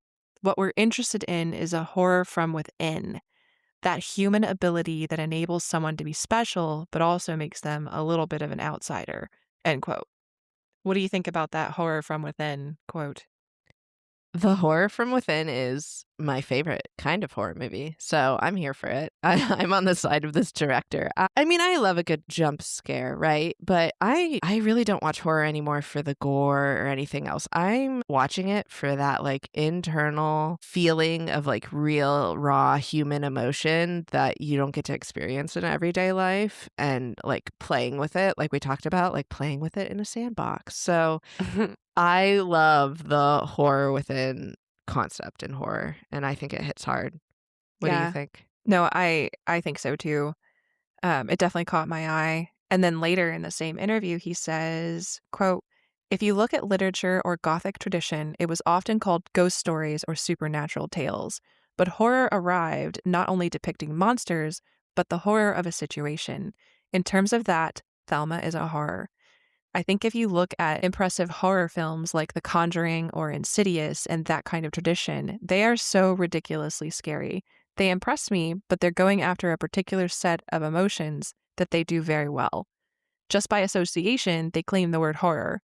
We are more old school horror in the sense that the film takes time to build up. We wanted to go slow and to seduce people into the verisimilitude of the story, end quote. So, Charlie, based on everything we have said so far, what is your impression of the director?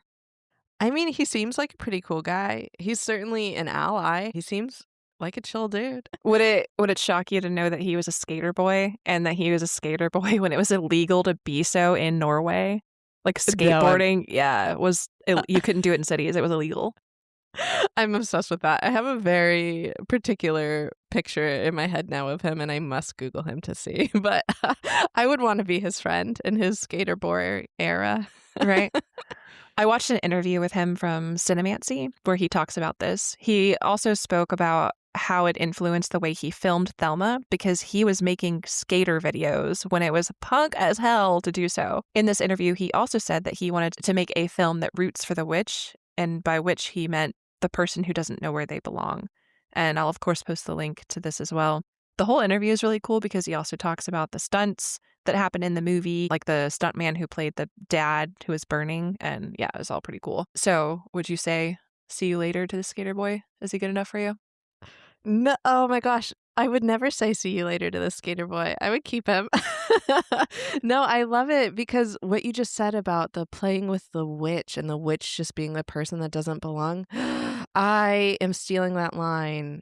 We're going to, all these directors and their quotes, I'm just going to be covered in quote tattoos. We could start with posters maybe and pick your favorite we'll ones. do posters first. Okay, one more thing about the director boy. We talked, not just in our episode, but in many others, about how trauma plays a huge role in horror stories and in our own stories, whether this is the experience, the response, the support, the fallout, all of it. Because of this, I found this quote from the director very interesting. This is from an interview that he did with the Film Stage, where he says, quote, "What is a trauma then? That is a memory that you don't know how to express or resolve, or you don't know how to put it to words, so you don't know how to digest.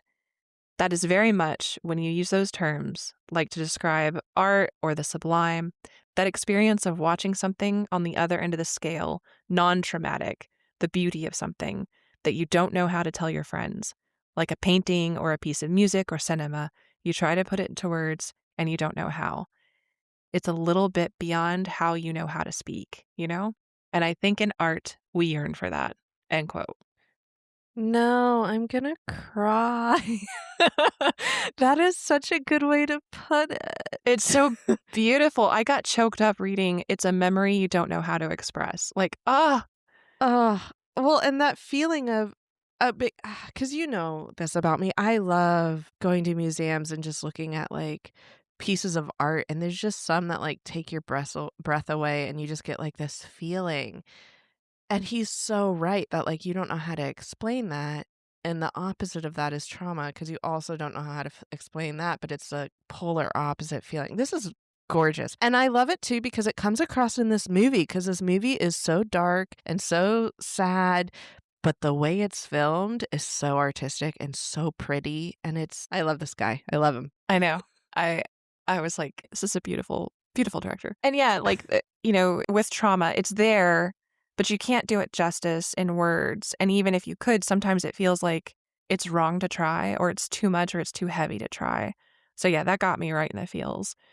And this director, trauma and memory, they play together very much. And this director says that he likes to explore memory and how he influences characters in all of his work. So I thought that was very interesting too. And I kind of thought there were a couple of scenes where there's the one where Thelma is on the lakeside looking at her dad's empty boat, or her dad thinks he sees her, but then she's gone. And then the scene where Anya comes up to Thelma and kisses her, but then she's not there, and then she is. I felt like he was kind of nodding at that memory, like unreliable memory thing. Oh, yeah, I could see that for sure. And I mean, that is interesting too, because a lot of people that experience trauma, one of the like things that happens is there's parts of their lives that are missing or their memory is skewed. So that's interesting. It's a way that your mind naturally copes with it. So I think you're onto something there. I knew this was going to be deep, but I was really pleased with how thoughtful the director is about all these choices and what he's trying to get across in the films. Yeah, for real. I'm gonna have to go look up more of his stuff because now I'm super into it. Okay, so that's all for the director's perspective. Now, because of my personal connection, I cannot resist. Let's talk about epilepsy and seizures. So first, what is epilepsy? In the broadest of terms, epilepsy is a surge in brain activity that causes seizures. There are many types of seizures, and I have mentioned before that my youngest child has epilepsy. The type of seizures that he has are what used to be called grand mal, which is a cool and scary name, but are now called tonic-clonic, which is a boring and scary name. This means that when he has a seizure, he collapses, he loses consciousness, his entire body gets stiff, and he also jerks around rhythmically. It is one of the most terrifying things that you can watch happen to someone, even if you know that 100% they are okay and it's not actually an emergency. In my kid's case, the last few times he's had one of these, he also has had what's called an aura, which is basically where he can feel it coming. He knows he's about to have a seizure, but he can't actually articulate that. And the way it comes out is he sees and hears something. And what we see happen is his face will drop into like a scream. He will start to make this horrible groaning noise and he'll point at like a corner of the room or a wall or something. And it looks like a screaming demon in a horror movie. And then he collapses and then he starts his seizure. It's very scary. And as a family, we'll probably never get over this, even if he never has another one, because we are kind of always waiting for the next one. And then you have seen at least one of his seizures, right? I have seen one of his seizures, not since they've evolved to like the scary pointing in the corner thing, which is crazy because you see that and you kind of understand why in like olden times they said like, oh, they were being possessed or they saw a demon in the corner or something like that. So like what happens after he has the seizure? Does he just like pop back to normal and that's it? Or like what Oh does no, that look like? he is out of it for a while. So it's very typical, and it's true for him as well, for epileptic people to fall asleep after a seizure. You'll actually hear them snore. They'll start to snore, and then they fall asleep. So he'll sleep for, it can be a few minutes, it can be almost an hour. And then when he comes out of it, he's very not sure what's going on. He's also in pain because the entire body tenses up very intensely. So he feels sore all over. But yeah, that's usually pretty it. And he's kind of just out of it for like a few hours after that. Oh, poor thing. So I did want to say, so I noticed this in the movie, and this is something I know, and I think most people do know, but the flashing lights can cause seizures, right? And I think they actually did something cool with it in the movie where after Thelma has already had 2 seizures, she goes dancing with Anya, and when they're dancing, there's tons of flashing lights, but she doesn't have a seizure. So that's your first hint that like maybe this isn't an epileptic seizure. Does your son respond to the lights and stuff, or how? Is it just random when he gets them? His seizures are not triggered by flashing lights. They did test for that when he was getting like all the testing done. So no, his are not. We still keep an eye on it, but so far it's never happened. So no triggers that you know of, it just happens. No, and that's one of the big mysteries about his condition. He's never been doing the exact same thing. He's never eaten the exact same thing. It's never been the same time of day. There's no Interesting. known trigger for his case. Yeah. Huh. Crazy. Wow. Yeah. It's been an adventure. Yes. And I'll use this as a time to say I'm going to be a good epilepsy mom. I'm going to put a link in our show notes for a YouTube video from Young Epilepsy. It's all the good PSA stuff about how to help someone who is having a tonic-clonic seizure. It's definitely worth a watch, but if you want the highlights, here they are. So 1, just make sure that they're not going to hurt themselves by falling or something. So if they had been standing up, you can catch them or whatever. That's good stuff. Start a timer as soon as you can. Never, ever, ever put anything in their mouths. And if it seems like they might be choking because maybe they had been eating at the time, try to tilt them so that their head's to the side so that gravity will help expel whatever is in their mouth, but don't stick your hands in your mouth. If the seizure is more than 5 minutes, you need to call an ambulance because that is an emergency. And one thing I really love about this video is that they talk about giving that person space by not letting bystanders take videos of them, because this is a very scary and personal thing, but also sometimes people lose control of their bladder. So give them space and don't film them if you are just a bystander. I personally have filmed my son's seizures. I do this to show his medical team and also to anybody who might care for him so that they know what it looks like when it's happening so then they can deal with it appropriately. But that's far different from like filming someone's medical event and then posting it on the internet. Yeah. I don't even know why you would ever. That would be so mean. But that's a good PSA, and I'm glad we're including it in here. Maybe you've saved someone's life today. Yeah, it's a well done video. I liked how they did it. Okay, so that's a very basic introduction to epilepsy and my specific experience with it. So what was Thelma experiencing? In the movie, they talked about psychogenic non-epileptic seizures, or PNES. Psychogenic just means it originates in the mind or from emotional conflict. And now, to be clear, this is not saying that a person is pretending to have seizures. This is a person who has undergone severe stress, trauma, PTSD, traumatic brain injury, something like that. And now they've had multiple instances of classic seizure symptoms, but they aren't actually epileptic. Now, many epilepsy organizations have written about this, but I think the Epilepsy Foundation of Australia put this very well. So they say, quote, factors that may make a person vulnerable to developing PNES can include inherited factors and difficult early experiences, including trauma. PNES may start when people face difficulties or trauma in adulthood, e.g., unexpected life events such as death, accident, health problems, or personal dilemmas, end quote. And isn't this exactly what we saw with Thelma?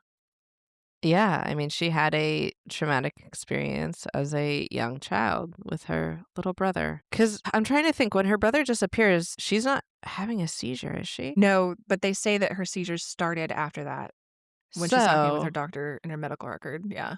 So the powers and the seizures are two separate things, I think. That's my interpretation of it. So she has these powers, but when she feels them, she is tapping back into that traumatic event and therefore having these seizures. Yeah, I think so. I also read a National Institutes of Health write-up about PNES, and it described it as a no man's land between psychiatry and neurology. It also explicitly states that video EEGs, or electroencephalograms, they're the best way to diagnose this. So this means recording the patient while documenting their brain activity via EEG to capture both the apparent seizure and the lack of epileptic brain activity.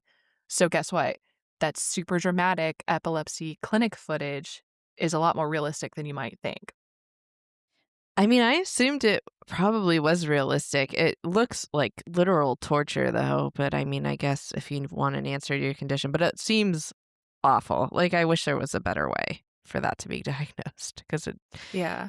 I didn't dig too much into how they try to trigger one, but what I read said that they have to capture the seizure in a clinical setting while recording the brain activity, and that's how you can tell it's not epilepsy. So it must be PNES or something, which I found interesting. So I mentioned my personal connection. What about Thelma's connection, or really all of our connection to seizures as women?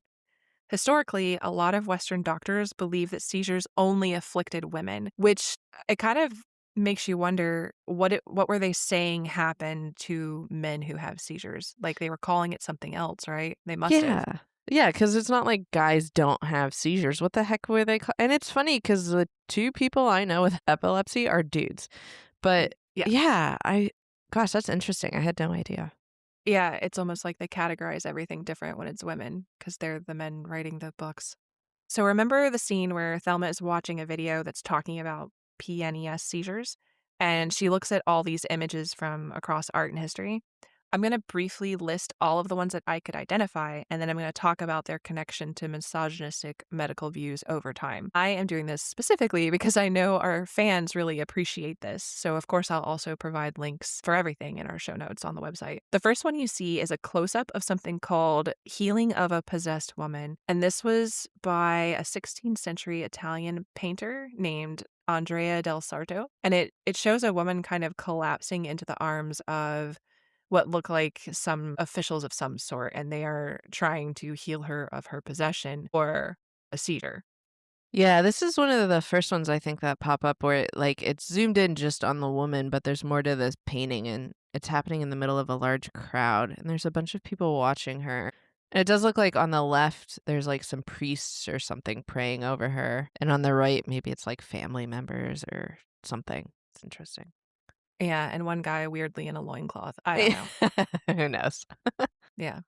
It's 16th century. But yeah, it looks like they might be in some sort of an institution because it's a large building, like you're inside of a hall. So it could be a hospital or a government building or even a church. The next image is an iconic one from the Salem witch trials. This is an illustration from 1876, and it depicts a girl having a fit or a seizure on the floor of a courtroom while officials and observers are looking on. This girl is probably Mary Walcott, and she was one of the girls who were supposedly victimized by the quote-unquote witches in Salem. And, fun fact, I have direct ancestors who were married in Salem roughly a year before all that happened.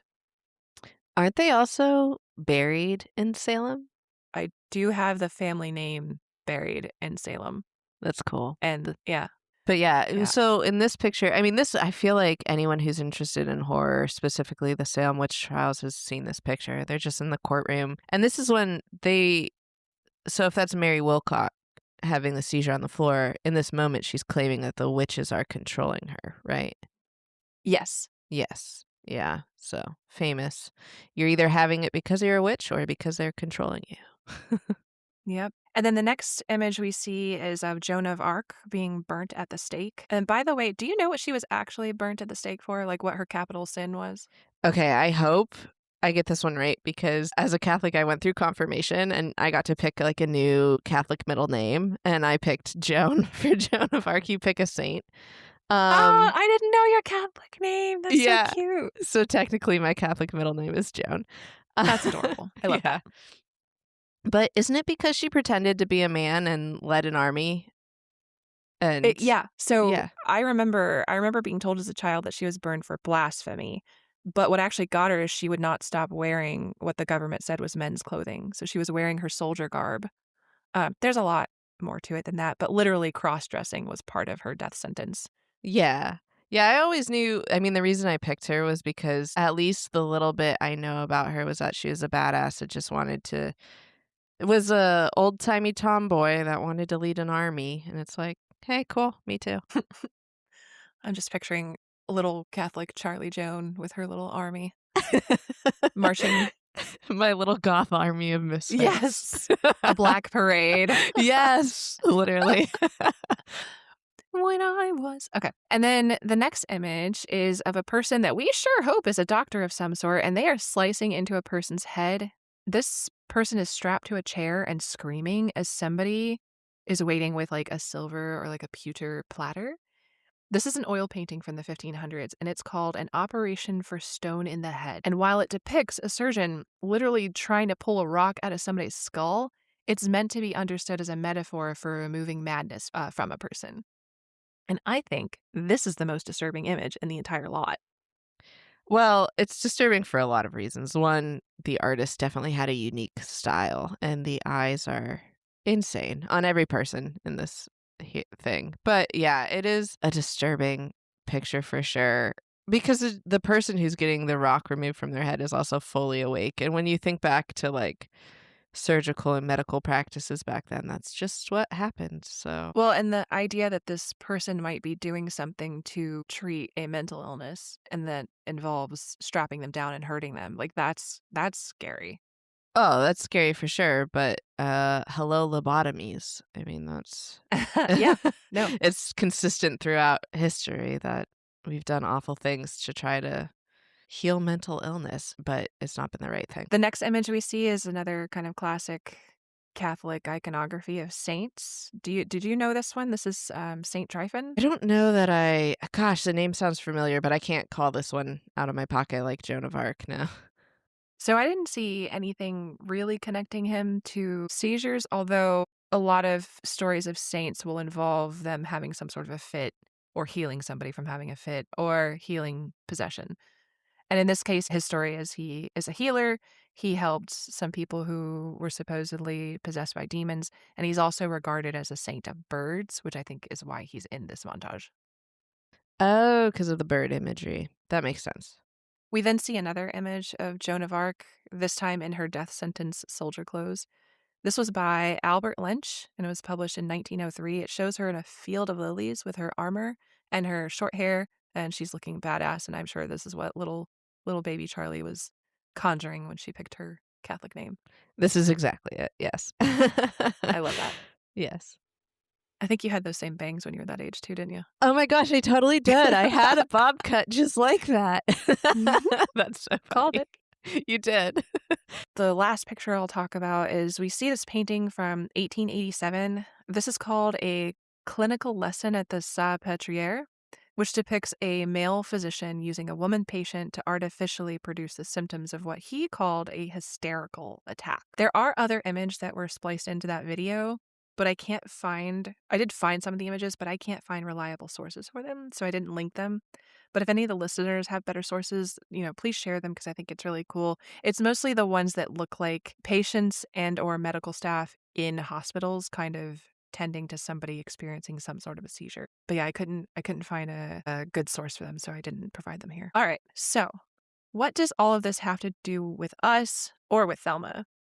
Well, in Western medicine, the term hysteria was used to describe a wandering womb because the men who were in charge of writing things down believed that women's bodies just constantly craved being dicked down and or pregnant, and that if the uterus was denied of what they called its proper use, which, ew, gross. Yep, the uterus would just get up and wander around in the body and upset everything. What? No. Yep. Yes, it's awful and it's stupid and it makes zero sense. Like, I don't know. I've had some pretty intense period cramps. Not once did I think like my uterus was up in my lungs or something. But it was used. It wasn't just physical ailments. They're talking about anything wrong. Like all women's health issues are because your uterus is like going on a road trip across your body because you didn't get enough dick or you weren't pregnant or whatever. It's just stupid. I also love how a woman's sane reaction to her insane treatment is always treated as lady problems or like daddy issues or whatever else. So that's funny, that belief that like if you aren't getting enough dick or whatever, your uterus is going to make you go mad reminds me a lot of the medieval medical belief of humorism. Have you heard of that?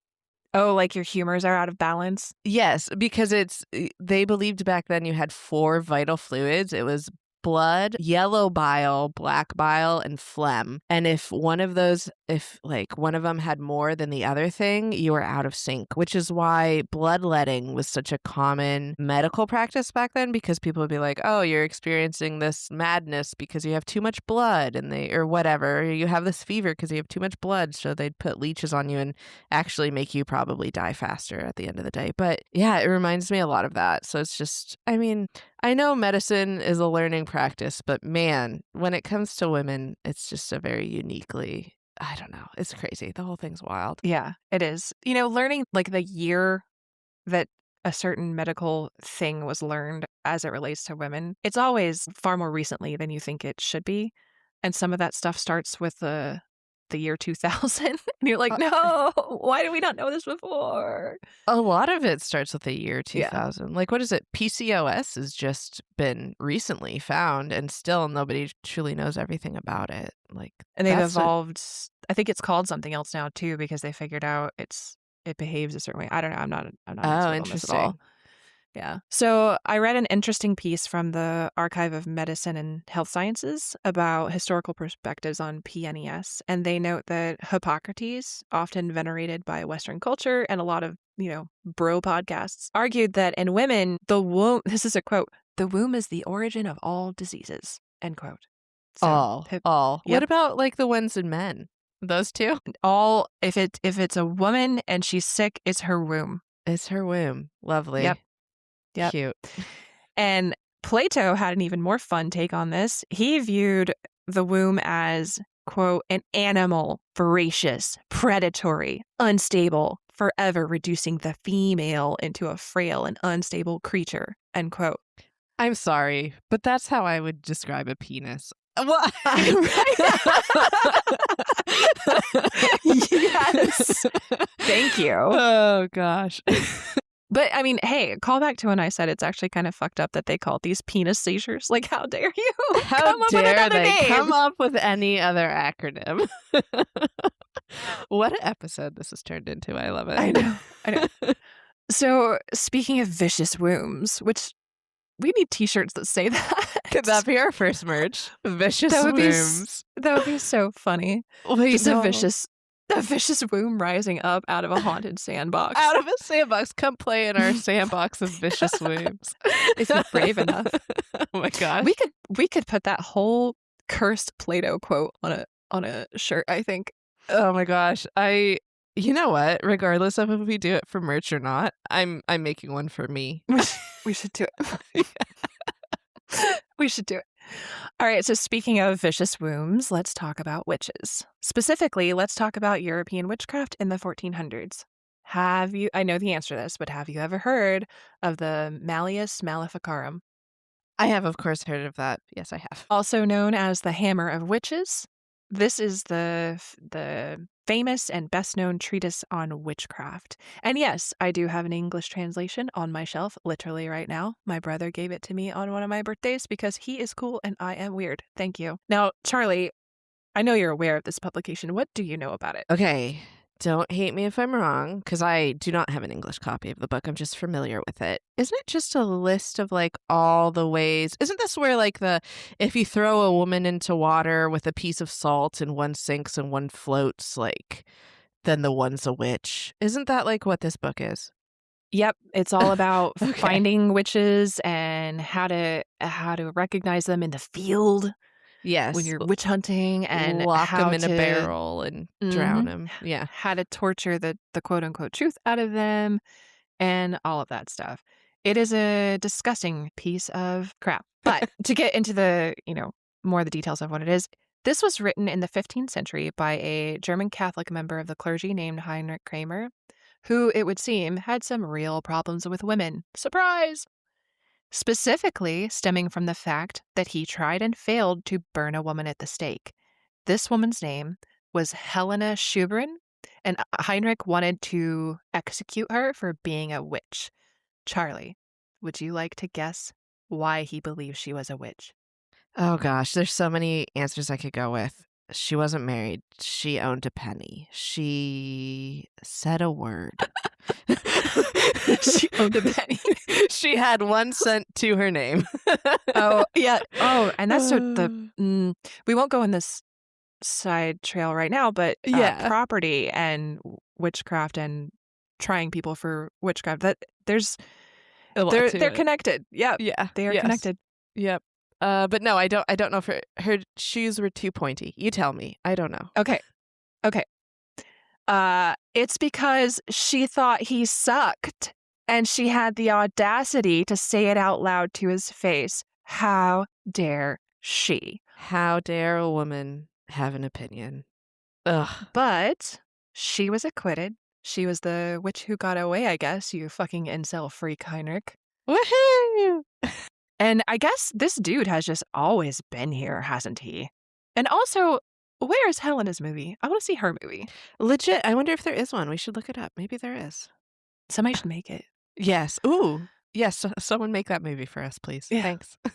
Maybe the director of this movie, because he did a great job. Anyway, this loser literally blamed epilepsy on her because his PNS is so small, I guess. And then Oh my God, I put my microphone down. I was laughing, but I couldn't unmute.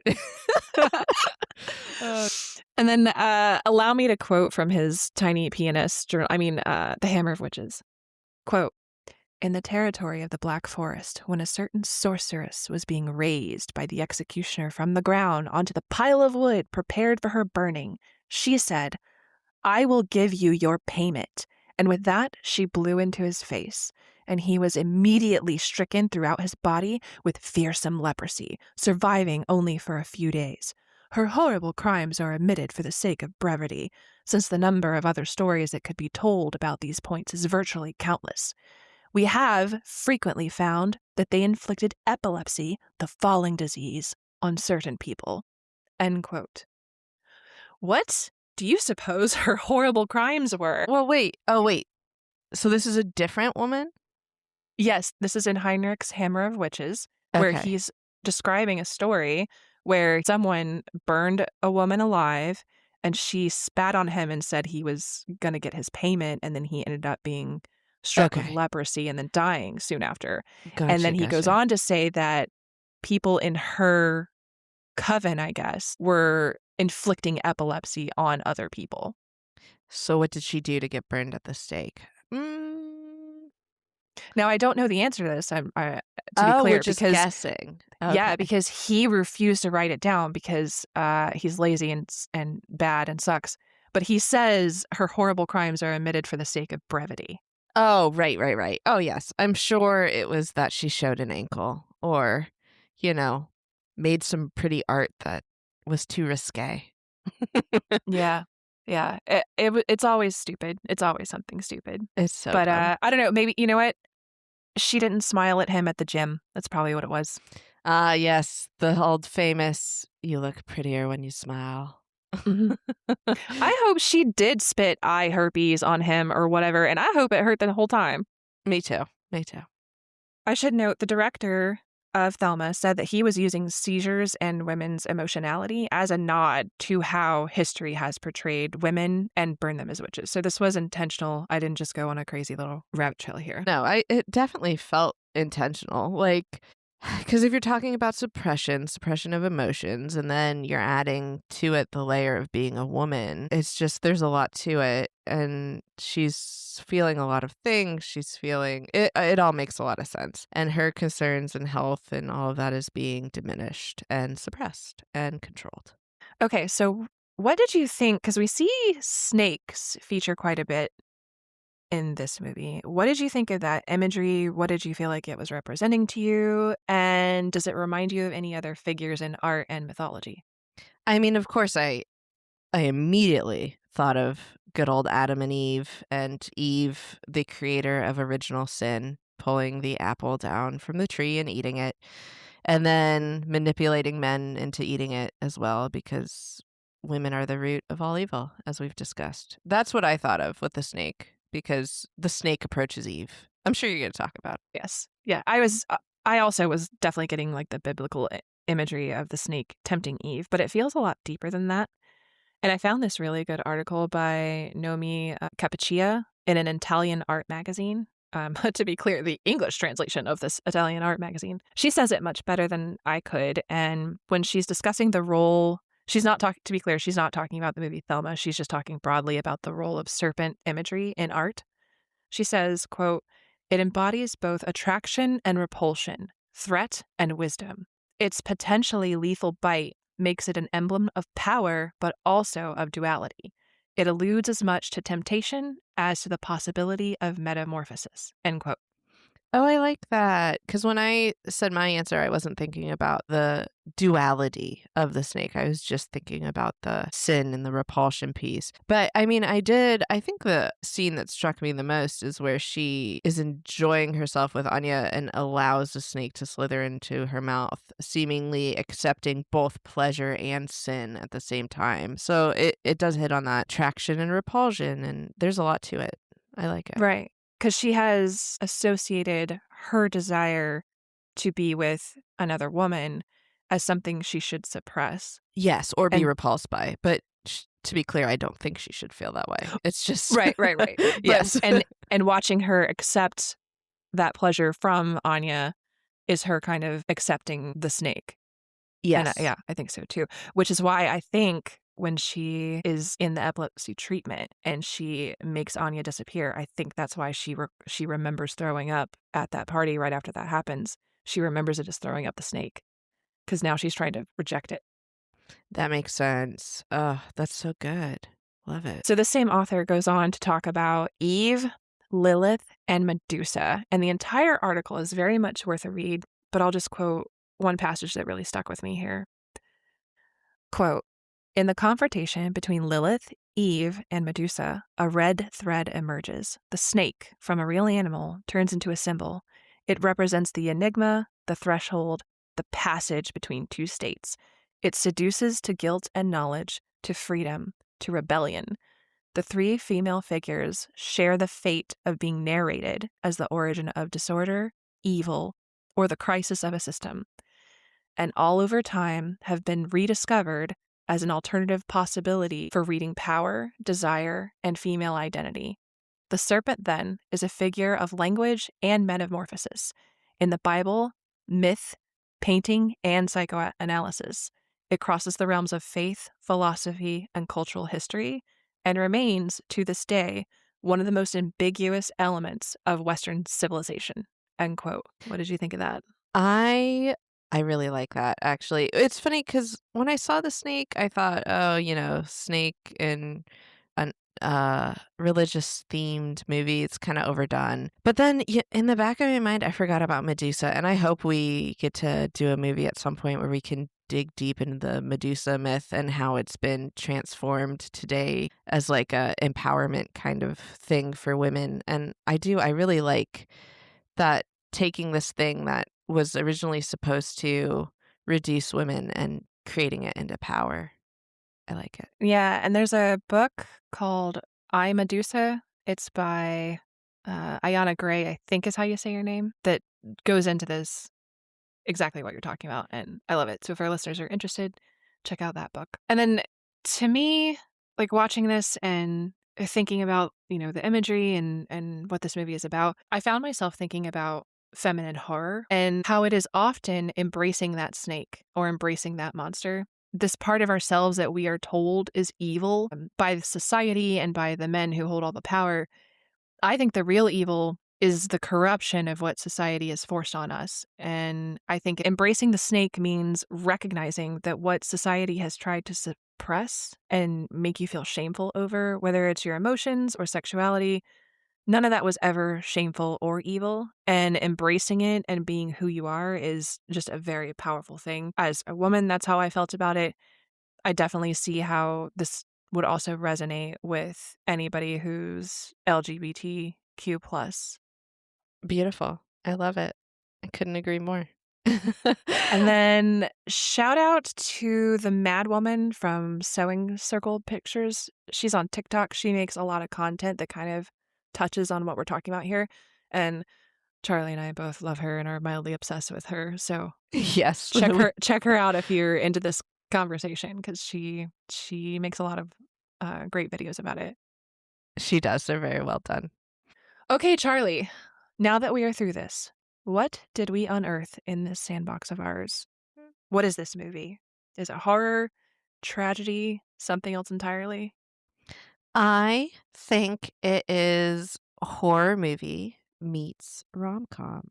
Just kidding, not rom-com, just romance. Horror movie meets romance.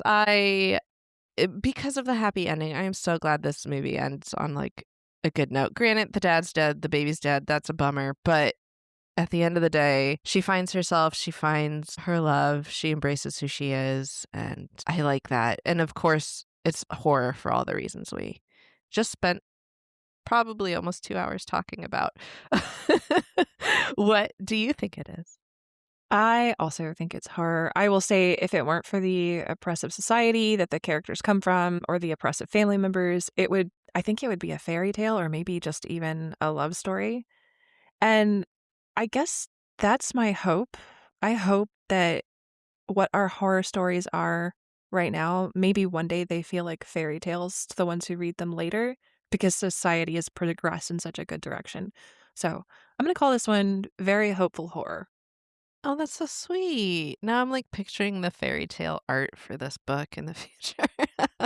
I love it. It'd be so pretty. But okay, I think that does it for us today. So listeners, may the horrors persist. But never give up who you are.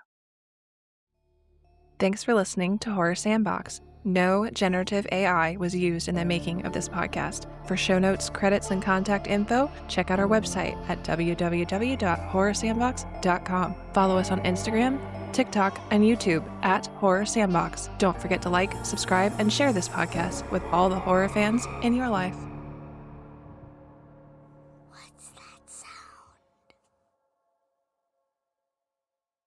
This Father's Day, when you ship UPS Air at the UPS Store, your items arrive on time or your money back, guaranteed at no extra cost. It's like the father of all shipping services. It shows up to the airport way too early, just to play it safe. It's overprotective about all the things that truly matter, and it's always prompt, especially to be with family. Make it your first choice to celebrate your dad. Ship UPS Air with our money-back guarantee, exclusively at the UPS Store U.S. retail locations. Visit the upsstore.com/airshipping for full details. Terms and conditions apply. Capture your favorite summer feeling with Pandora Jewelry. Discover a collection inspired by the sunshine, freedom, and moments that make the season unforgettable. From sun-kissed metals to personalized pieces, ready to be engraved with your summer mantra. Each design moves with you, from beach days to golden nights, and every memory in between. Shop Pandora Jewelry's new summer collection, in-store or online at pandora.net, and let your summer unfold.